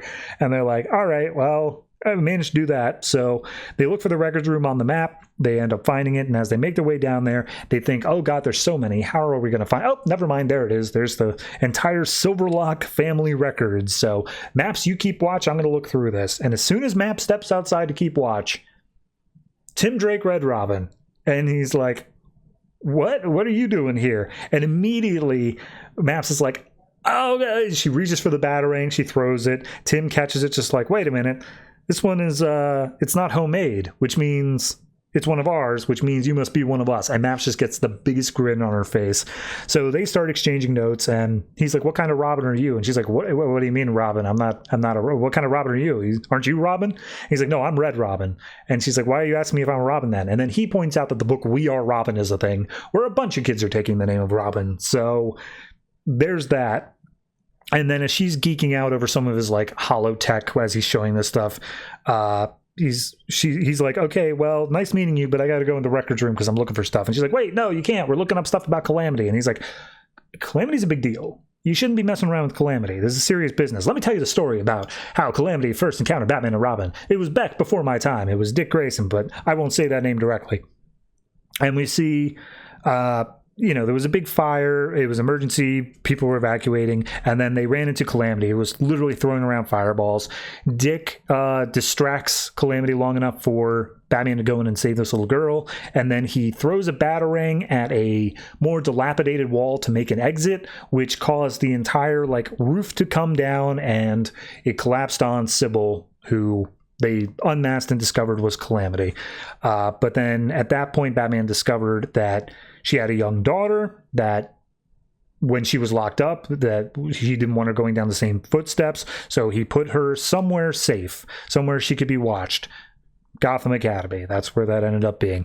I will say, just stopping the plot for a moment, there's a bit in here where there's narration boxes in the top right of a panel and in the bottom left of the panel. And everything in my power says it should be read top right, read bottom left. Turns out it's in reverse. So that's just a little bit of poor lettering, but whatever.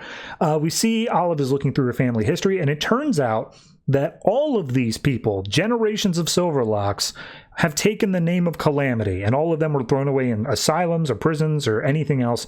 And she's like, is this what I'm going to be? And then she hears a yes from the background. And as she turns around, she sees Calamity. She sees not her mom specifically, but the creature of calamity, big wigs, very like ragged clothes and stuff like that. At that point, fire starts breaking out. Robin and Maps notice it, so they bust into the room. And Robin yells for Calamity to leave her alone. Maps tackles Olive to the ground as Robin starts fighting against her. She throws some fireballs, which end up hitting Red Robin, but then both Maps and Red Robin throws some batarangs at her, which she's like, "Oh, Olive, we shall meet again." And Olive's like, "No, wait, come back, Mom, Jesus." So as she disappears, she drops a little gold tube, and Olive goes to pick that up. Maps goes over and just like, "Hey, that's great. We're partners now, right? What are you going to contact me for my next mission?" And he's like, yeah.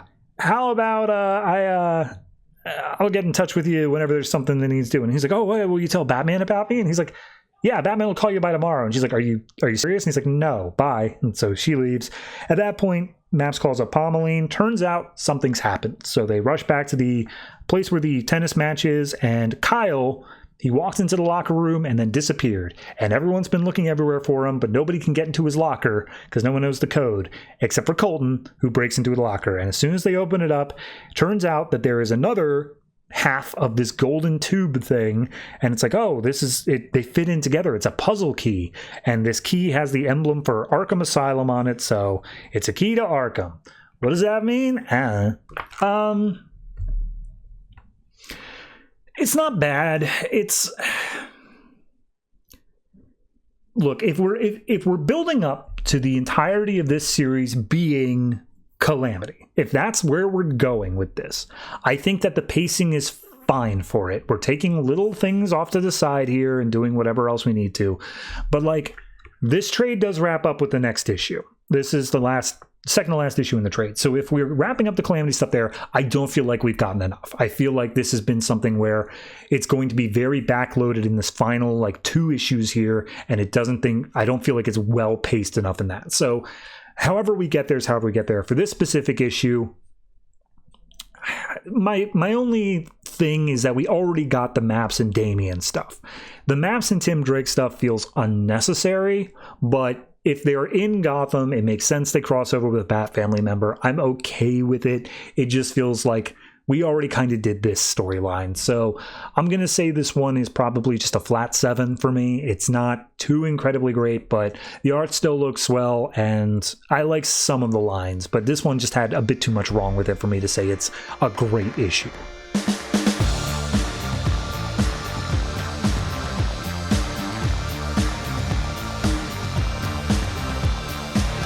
Dr. Fate number 5, written by Paul Levitz, art by Sonny Liu. So last issue, it was kind of just more of the whole doing superheroics and whatever. And then he came across a little cat that was talking, saying, "Hey, you got to be Fate." So this issue picks up with some news clippings. Anubis is just saying, "Yes, mortals, they do not recognize end of the world, blah, blah, blah." So we pick back up with the cat talking again. Turns out the cat is actually the goddess Bastet. And Khalid's like, "Wait a minute, aren't you dead? Like, isn't that a whole thing?" It's just like, "Oh, well, my incarnation as your pet Puck has ended. However, my conceptual form continues on, and I've managed to make this form here." So at that point, he basically says, "Look, we don't care about Khalid, the mortal. We need you to put on the helmet, become Fate." And he's just like, "Look, I just started medical school. I am not a doctor. I'm not Fate. I'm not your guy." And Bastet is like, "Well, tough. You're the only one we got." So helmet goes onto him. He goes flying away. And Bastet disappears to try to get more strength again, to reincarnate once more. So at that point, Fate's like, "All right, so like I am completely ignorant as to what's going on. I have no good instructions as to what's happening. And all of my prayers to both Jesus and Allah are completely unanswered. So what am I supposed to do with this? What's going on?" And then all of a sudden he sees a couple of looters out in the storm, and he's like, "Okay, well, I can handle that. I have the clear directive of stop the looters." So they're trying to load up a flat screen TV. There's a guy carrying out cables. He uses his magic to bind up the guy carrying cables and then lift up the flat screen. And he's like, "Go now back to your homes. Do no more harm," or whatever. And then all of a sudden they start shooting at him. And he just, "Oh God, I don't know if I'm bulletproof." So he flies away. As they go back to pick up the TV again, he's just like, "Oh man, you got the wrong guy. I can't even take out a couple of looters." But then the Fate voice takes over saying, "No, the goddess is wise. Find the power." So he goes back in. He wraps up the guy again in cables, and the other people runs off, and the guy in cables is just like, what are you, some kind of superhero? He's like, no, I'm just your fate. We then cut over to Aquila, and the only reason I know that name is because I looked it up again, because this does absolutely nothing to tell you who the hell she is. Aquila is like, hey, Khalid, why don't you come on over, and we can plan a protest or something. And then she like waits a little while, gets no response, and she's like, that boy doesn't know what's good for him. We then cut back over to Khalid with his mom, and she's kind of like, I can't believe it took you so long to get across the city. Like, maybe you were doing something else, studying with Shia, wink, wink, wink. And he's like, Mom, no, I wasn't doing anything like that. And she's like, oh, come on, you're graduated now, you're an adult. Like, there's nothing wrong with it. Let me tell you about me and your father. And he's like, no, thank you, goodbye. So turns out that they're shutting down the schools tomorrow because they're shutting down the trains tomorrow because it's the end of the world. There's a giant storm and whatnot. So he's able to sleep in, but he's like, all right, well, I can't though because I got to find Anubis. What am I supposed to do? Like use a friend tracker? And then all of a sudden the helmet pops out and says, just ask. And then the computer shows that it's at a medical center. And immediately he's like, oh God, that's where Dad is. So we cut over to the medical center. Turns out there's a giant fire going on, water from the rain, and firefighters is not putting it out. And the fire is just blockading like just the dad from being able to be evacuated. And we see the Jackal is in the room with him. And it's like, hey, Nasur, wake up. You recognize my voice, don't you? And he's like, oh, you're the Jackal. And he's like, yes, yes, yes, that's me. Your father, I came for you one night long, long ago. Your father was knowledgeable in the prayers of the Pharaoh enough to seal me away back into my house of the dead. However, because he was not a Pharaoh, he just had Pharaoh's blood, it didn't take, and I was able to get out again. But now, you don't even know the words to the prayer, do you? Which means I should be able to do whatever I want here. And so he comes towards the dad and starts like trying to eat him, and then all of a sudden, Fate comes in, starts firing out magic bolts. Anubis fires back with lightning. And Fate, Khalid just gets in the way, just being like, my father suffered enough, leave him alone. And he's just like, oh, you think you could challenge me? You're like not even worthy of the lesser gods. You're nothing. And Fate turns to his father and is just like, all right, well, I may not be able to fight you, but I can't get the hell out of here. So he flies off, and Anubis starts laughing. And he's just like, look, if that monster's trying to kill you, what can I do to protect you? Like, what can I do to actually save you? Because it's just going to keep happening. And the helmet speaks back, you must take the battle to Anubis. So at that point, he looks up and he sees that the fire is spreading. It's getting bigger. And he's just like, all right, I don't know who's talking to me, if it's the helmet or if it's me. It feels like it's me, but maybe I'm schizophrenic, who knows. But he uses his magic powers to try to blow out the fire, because that's just something small he can do. As he does so, Anubis hits him with an ambulance, causes him to fall out of the air, and it looks like the ambulance crushes him, but of course he dodges it. And Anubis is like, don't you taunt me. Your pain will not end at the end of your life. And we see Anubis just grows massively in size as he's telling him, like, the end of the world is overdue. Ever since mortals stopped praising the gods and started praising themselves, started praising technology and all this stuff, it's been overdue. But I've been stuck in the land of the dead because of your great-grandpappy. So here we go. This is what we're doing.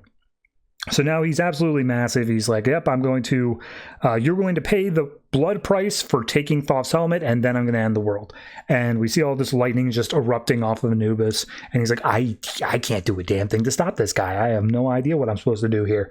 But Anubis then offers up a deal. He's like, oh, what's that? Okay, how about this? You seem very protective of your father. Even if you manage to defeat me like right now, I could just come back. I'm a god or whatever, but I will make you a deal. If you care so much about your father, I'll heal your father. I will make him just as good as he ever was, top peak physical condition, and then I'll take the world. Like, at least he'll be fine, but like then I take what I want. And Fate's like, I know I can't beat him, so like, do I at least take the little win here? Can I trust Anubis? And he's like, oh, you doubt the word of a god? How dare you? I am absolutely worth my word. So he thinks to like all the different people in his life. We see Shia, Aquila, his mother, also his professor, who's saying that they're going to be doing a remote learning class despite the school being shut down. So like, screw her. But he's like, all right, yeah, I never asked for this helmet. Sure, go ahead, you can take it. And he's like, fair enough. I have healed your father, but I am taking payment for that from you. And we see as Nasur's eyesight is given back to him, Khalid's eyes are taken away. So, whoopsie. Faustian bargains, they always monkey paw, all that stuff. Yeah, it's fine. It's a perfectly good issue. It feels like there's a little bit more forward motion with Anubis, and like we're finally getting confrontations here. My biggest problem is this goddamn uncertainty. Like I get that's the arc. The arc of the character here is he looks at how he doesn't feel worthy of all this power, and then he realizes he's the only one who can do it, and then by the end of it he does feel somewhat worthy because he accomplishes his goal. Fine. But I feel like every issue we've been doing that. I feel like every issue we've covered that. Of like, oh, he's gaining this self-confidence. He's doing whatever. And it's okay to have a backslide. But like, I want just one issue here to open with him saying like, maybe I'm getting the hang of this. You know, like just a little bit of positive. You can take it away, but just give him something. Every issue though has been opening up with, I don't think I'm worthy of all this. So yeah, I'm a little bit tired of that, I guess is my big gripe here. But all in all, it's still a good issue, still a fine issue. It does feel like there's a lot more forward momentum than previous ones. My only thing is, please name the characters as you're showing them. Like, I don't know who Aquila is. You've used her name once in this entire book, and it was in one panel, and I had to hunt that down to find it. So, yeah. Beyond that, I'm going to give this one a 7. Maybe a 7.5, but, like, it just doesn't quite get there for me. It's just a little, it feels unnatural to say that. So I'll say a 7, and hopefully it'll get better.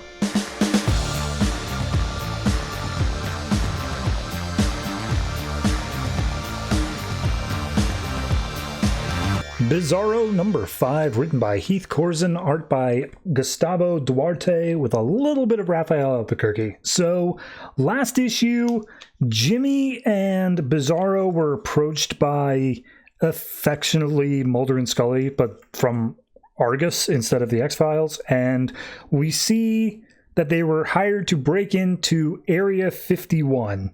However, we don't pick up with that. We pick up with them already being like locked up. So apparently the break-in has failed or whatever. And they've also brought along Chastity Hex again, despite the fact that I'm pretty sure she was done with them as of the last issue. And we see that they're locked up in Area 51, and they've got tons of aliens surrounding them. And the people locking them up even comment like, yeah, we got a bounty hunter. Bizarro's his own thing. Cullen the Chupacabra here. But also, Jimmy is a member of the press.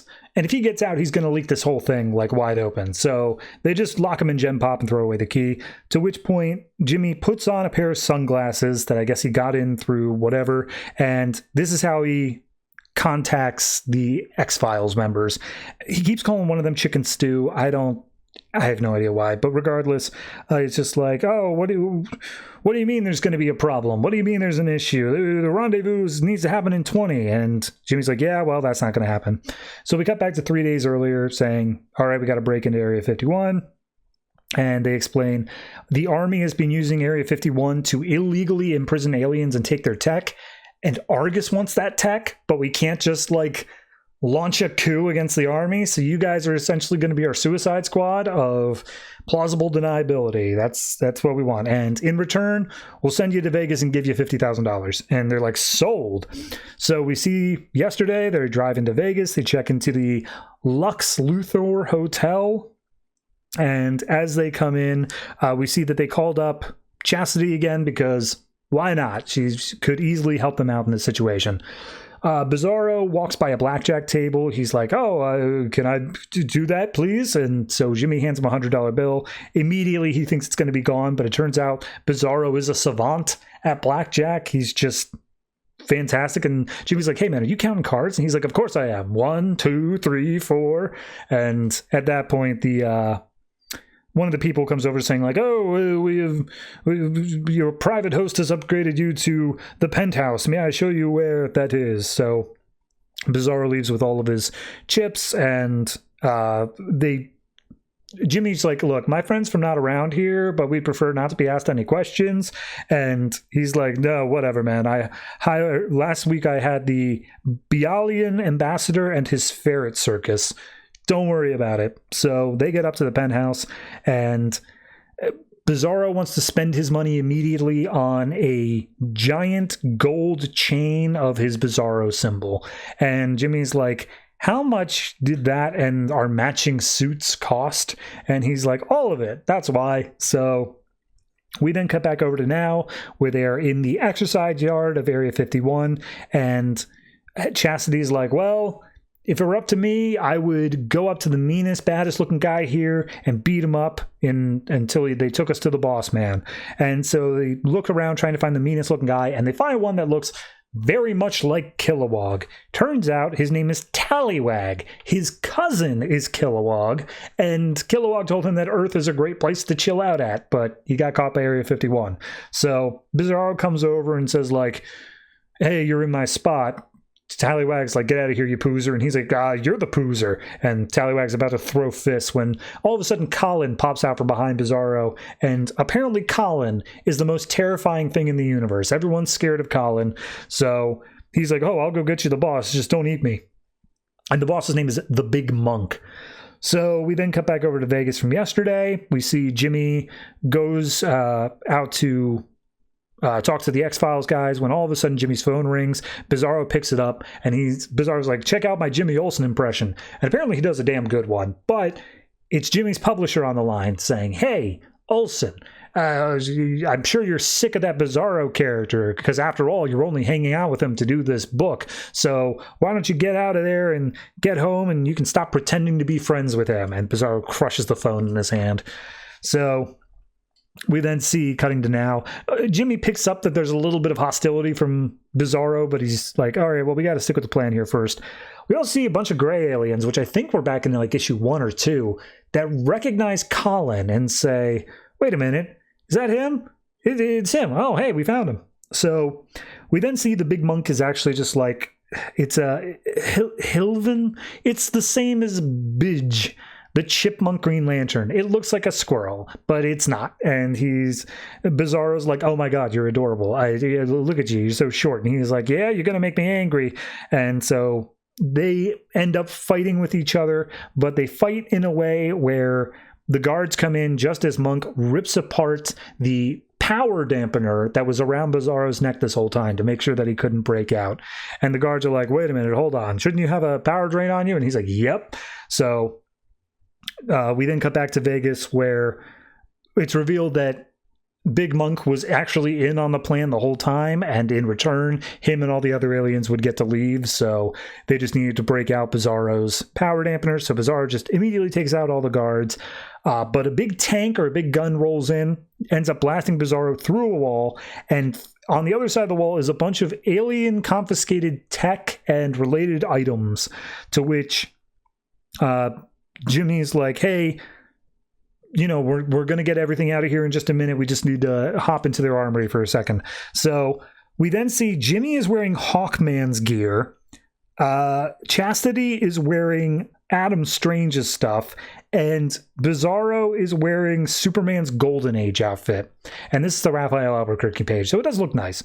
But they come out, they start laying siege to all the guards, all the weapons, stuff like that, until finally big bad military man comes out. Turns out it's Sam Lane, and he's like, yes, I am in charge of Area 51, and we capture all of these aliens because they are unwilling to adapt to our society, and blah, they're a threat, all this stuff. And he's basically just saying all this out. And then Jimmy pulls the classic, did you get that? And then all of a sudden, through a hologram on his sunglasses, it's Lois Lane, and she's like, Dad, how dare you? You know I'm a reporter. I'm gonna leak all this to the press and like think of what people think and say for you, and like either you let all my friends and all the aliens here go, or else I hit send. And he's like, oh, you wouldn't. And he's like, yeah, well, check me. So at that point, all the aliens get to leave. We get a couple of cameos of like one that looks like the Iron Giant, one that looks like the Legion of Doom head. And as they all fly away, the X-Files people are like, wait a minute, hold on, what do you do with our weapons? And they just point out to the spaceships, and it's just like, all right, well, we weren't even cleared to do this mission, so let's get out of here. And as they're leaving, Chastity is apparently going off with Tallywag, and it's just like, yeah, it turns out they need bounty hunters out in space, and it's a lot more money than I can get down here, so I'm out, bye. And then Colin's like, hey, those gray aliens are actually ones that I came in with, so I'm going to be able, he does this all through like other people explaining it. So Bizarro gives him a hug, and then Jimmy's like, hey, Cullen, I know we never quite got along, but they hug each other as well. And then as Bizarro's walking back to the car, Jimmy's like, hey, man, are you good? I sense some hostility here. And Bizarro opens up like, were you doing this all for the book? Were you doing this all for a book deal? And he's like, well, I mean, okay, I probably should have told you about that. Fair enough. And he's like, so what? Do you even like me at all? And he's like, what? No, of course I like you. Like, totally. Why? How could you say that? And he's like, oh, I don't know. Because, like, you call me a dum-dum and a ding-dong, and, like, you want to leave me in Canada? And Jimmy starts snapping back, and he's like, oh, what, you think it's easy to travel with you with all the chaos that has followed us for these past 5 issues? And Bizarro's like, I thought you loved that. And he's like, no, of course I didn't, because, like, you're crazy. You're a wrecking ball. And then Bizarro destroys Jimmy's car and flies off and says, this trip am started, of course, meaning it's finished. So, yeah, that's that. Also, by the way, they're in the middle of the desert, so Jimmy's now stranded without anybody to get a ride from. Yeah, I mean, it's fine. It's good. I really don't know how to say anything more than that. It's not as comedic as previous issues. I'll give it that. And I think while I do like having a little bit of references to, like, the aliens of the DC universe, it does feel like it might be relying a bit too much on reference humor. There's also one bit where they're picking out a song to listen to as they're driving to Vegas, and it's just like Uptown Funk, Wrecking Ball, stuff like that. It's very much of the time. So, yeah, I'm just gonna give this one, I'll say a flat 7. It's almost a 7.5. It's almost there, but I'm just gonna say a flat 7 because it's not the strongest this book has been. It's not the most it's gotten out of me, and honestly, it feels like we were wrapping up all these things. If Cullen's now gone, Chastity's now gone, so I'm not even entirely sure where this next issue is going to be, more so than they're going to reunite and then go back to Metropolis. That's about the only way I could see it going. But yeah, 7 for this. We'll see how it wraps up next time.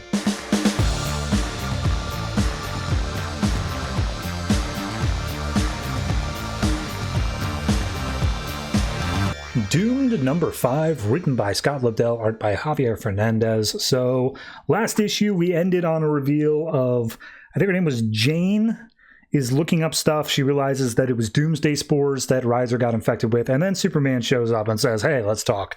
So this issue opens with the talk where he's like, okay, doomsday is like an elemental force of destruction, and like he cannot be destroyed a la energy. He just changes forms, and that's how it is. And during the last time I fought with Doomsday, I did destroy it, but then it had to take another host or form or whatever. And then, yeah, it's like a curse of a werewolf or something like that. And then Jane's like, weren't you Doomsday for a while? He's like, yes, that is exactly what I'm talking about here, Jane. I became Doomsday for a while. I know how dangerous it is. So I know that, like, there were doomsday spores in that room, so you got to talk to me. And she's just like, oh, well, I was here researching doomsday and then all that stuff. And she's like, yeah, I know, but you need to see what happens. Like, this is me. And he pulls up a picture of Superman doomed, and he's like, this is me when I was infected with doomsday stuff, but I'm a Kryptonian.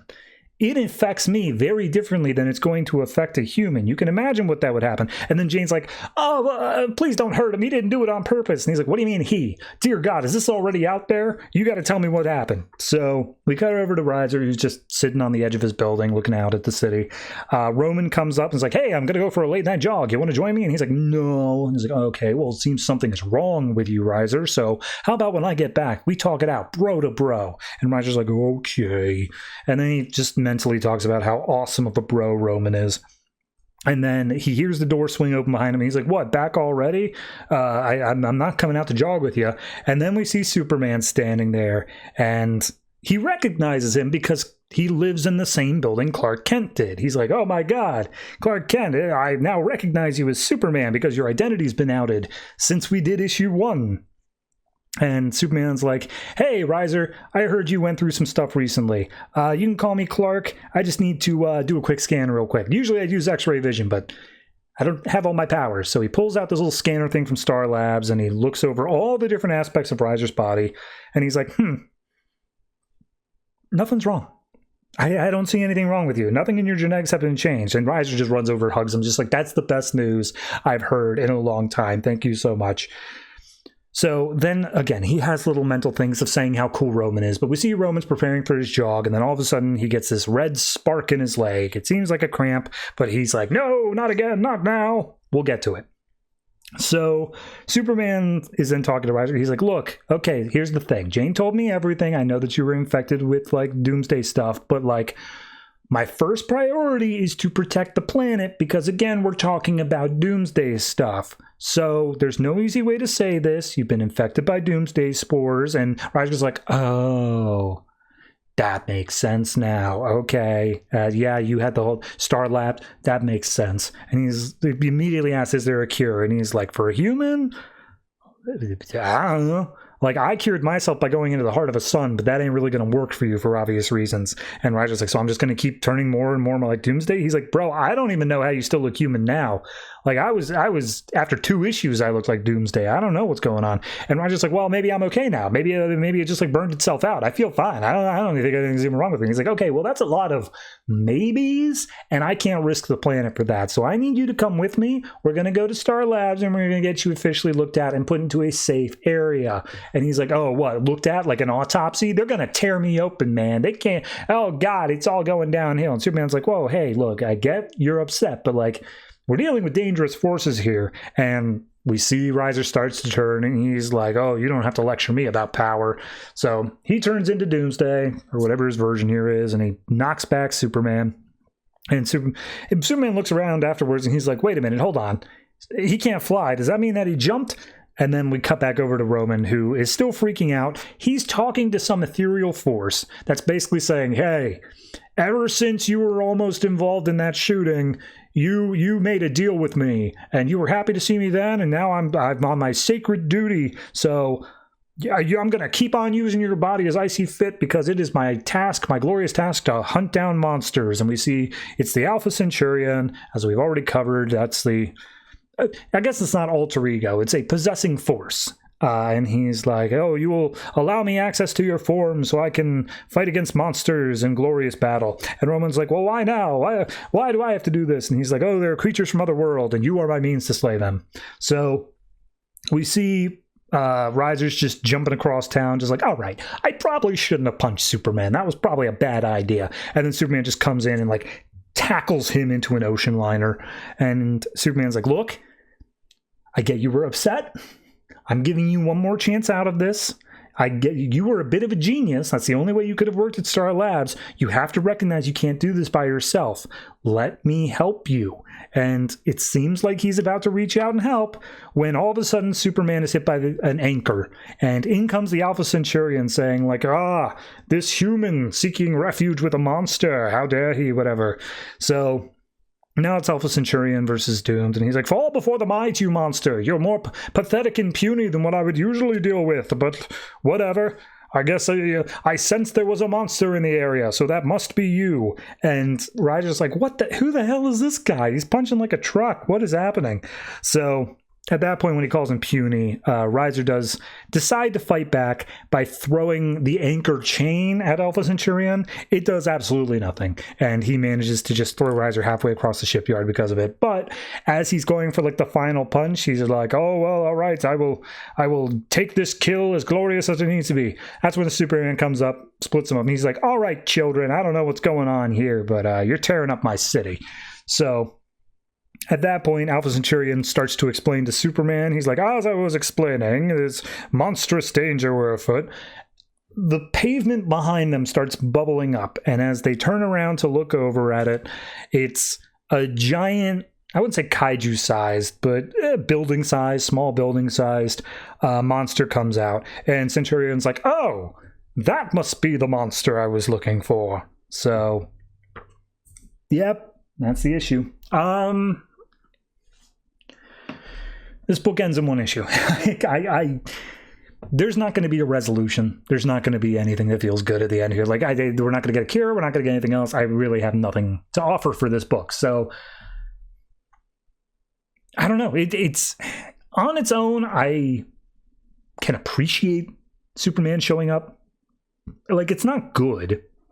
but we did tie this in with Clark Kent to begin with, so I'm okay with it ending with him to some extent, but like it's not furthering Clark's story. It's there so that they don't have to go through the heavy lifting of like actually furthering our characters, you know? Like, we had Wonder Girl in one issue. Now we have this in this issue. This is all for the purpose of, let's not actually go through the effort of establishing new characters. Let's use the pre-established characters to then inform these characters. And in that, it's just a bit lazy. So, all in all, I mean, it's like a 6.5. This series, I wouldn't even say had promise to begin with, but whatever there was, it's gone by now. And it just feels like this is going to end with punching big monsters. Maybe Alpha Centurion and Doomed reveal each other's true identities to each other. Maybe that's kept secret for a while longer, but there's no way anything's wrapped up in like a majorly satisfying way. So, yeah.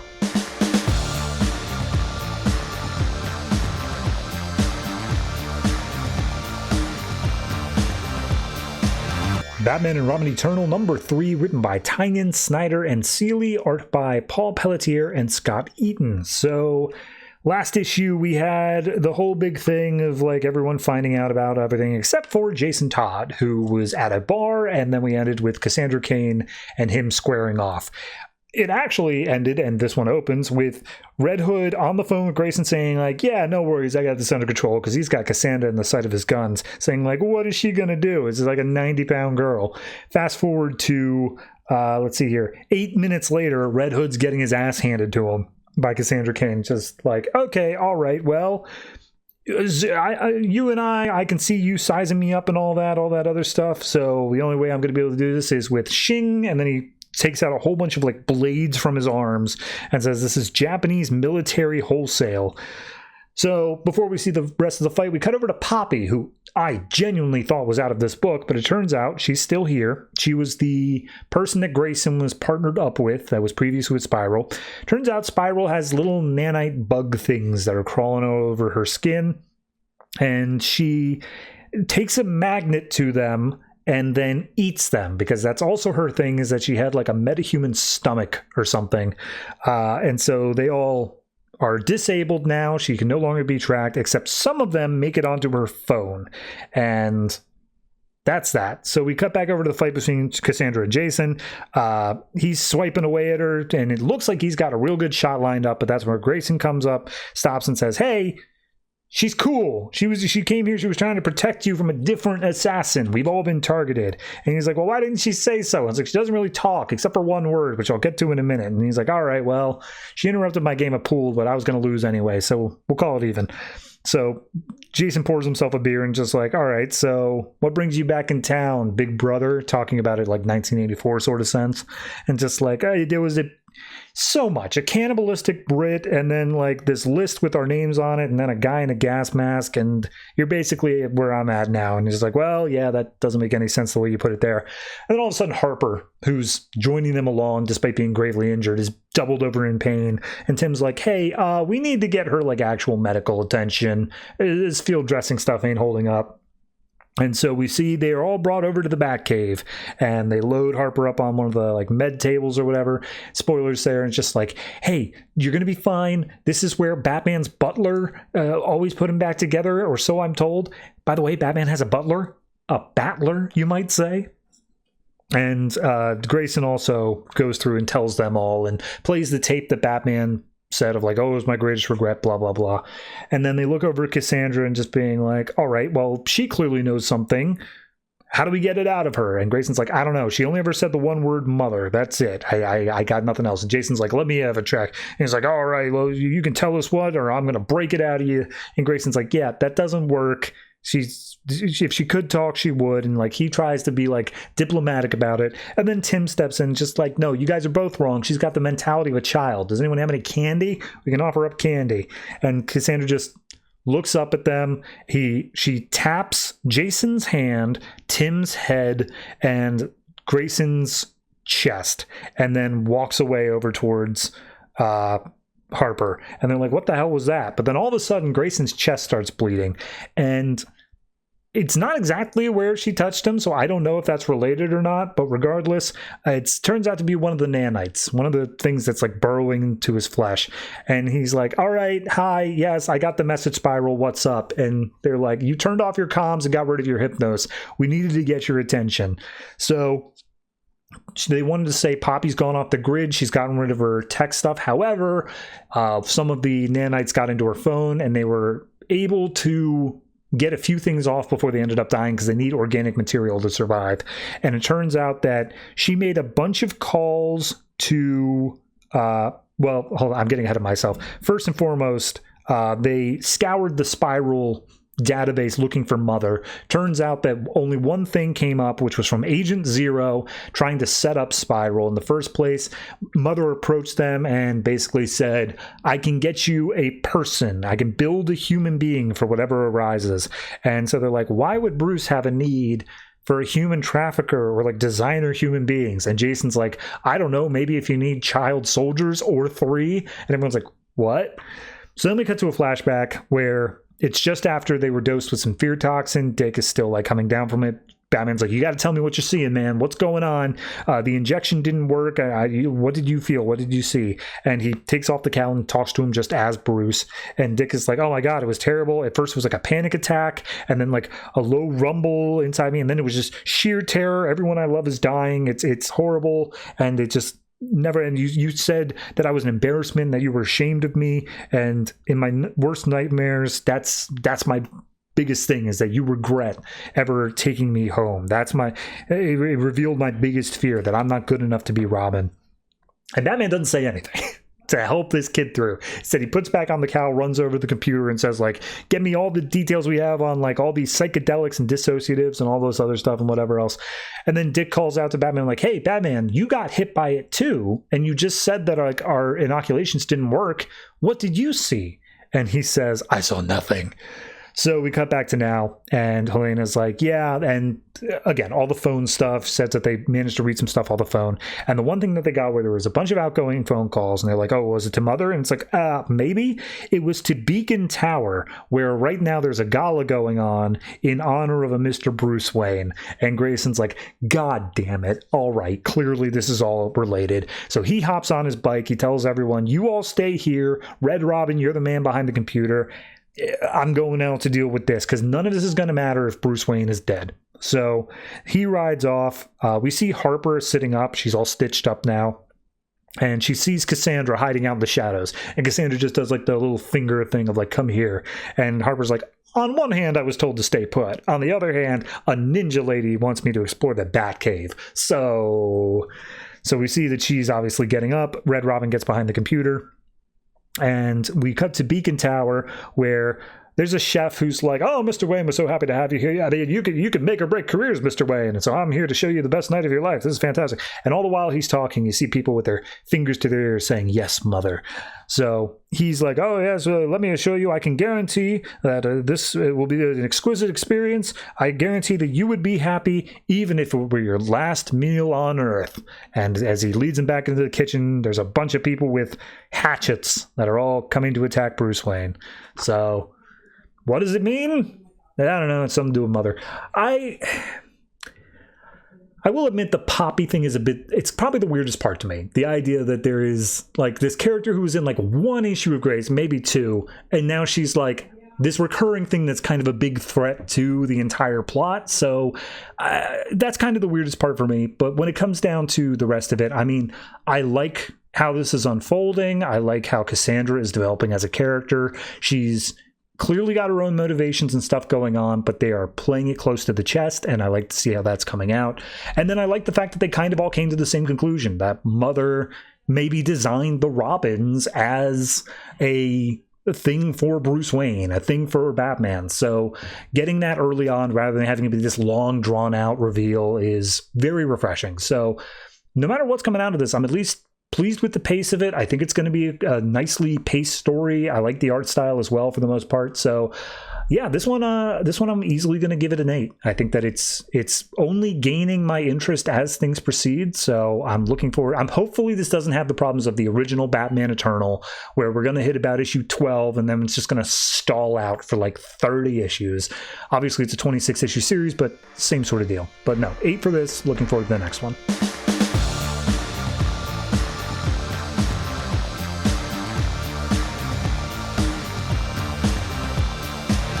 And that's it. That is all the comics that came out from DC Comics this October 21st, 2015. And next week, we are stacked. Not just because we have 17 comics we need to cover, which is the most I've had to cover in a single week since probably before Convergence, if I'm being honest with you, but also because one of those is a one-shot. It is a Darkseid War tie-in where we get to watch Batman sit in a chair and be your average Reddit commenter all issues. So yippee, can't wait for that. However, it's balanced out by Prez coming out that week, so, you know, good and the bad. Anyway, let me walk you through what we got here. In addition to that Darkseid War Batman tie-in, we have All-Star Section 8, Aquaman, Batgirl, Cyborg, Deathstroke, Flash, Gotham by Midnight, Grayson, Justice League 3001, New Suicide Squad, Prez, Robin Son of Batman, Sinestro, Superman, We Are Robin, and our weekly series of Batman and Robin Eternal. So all of that is coming out. Stay tuned, because I'm sure that episode's going to be a doozy. I can only not talk for so long. And yeah, I really don't have anything else to add. So contractual obligations now on the table. If you have anything you would like to comment on this episode, next episode, any episode at all, go ahead and hit those up in the comment section down beneath this YouTube video. But if you were listening to the audio feed, I'm so sorry I'm so far behind. I'm doing my best to catch up, but we have other places you can go. A subreddit, a Patreon, a Discord. Those are all available places where you can make your voice heard to me and me alone. No one else is listening. I'm like the priest in the confession booth. You can tell me your dirty little pleasures about reading these books, and you can say, actually, I do like Scott Lobdell, and then I'll damn you to hell because it's what you deserve. So, yeah, I really have nothing more to add. So thank you very much for watching, listening, however you consume this podcast. Be sure to tune in next week and interact positively with whatever means you have available to you. And always try to remember, if it ain't broke, don't fix it.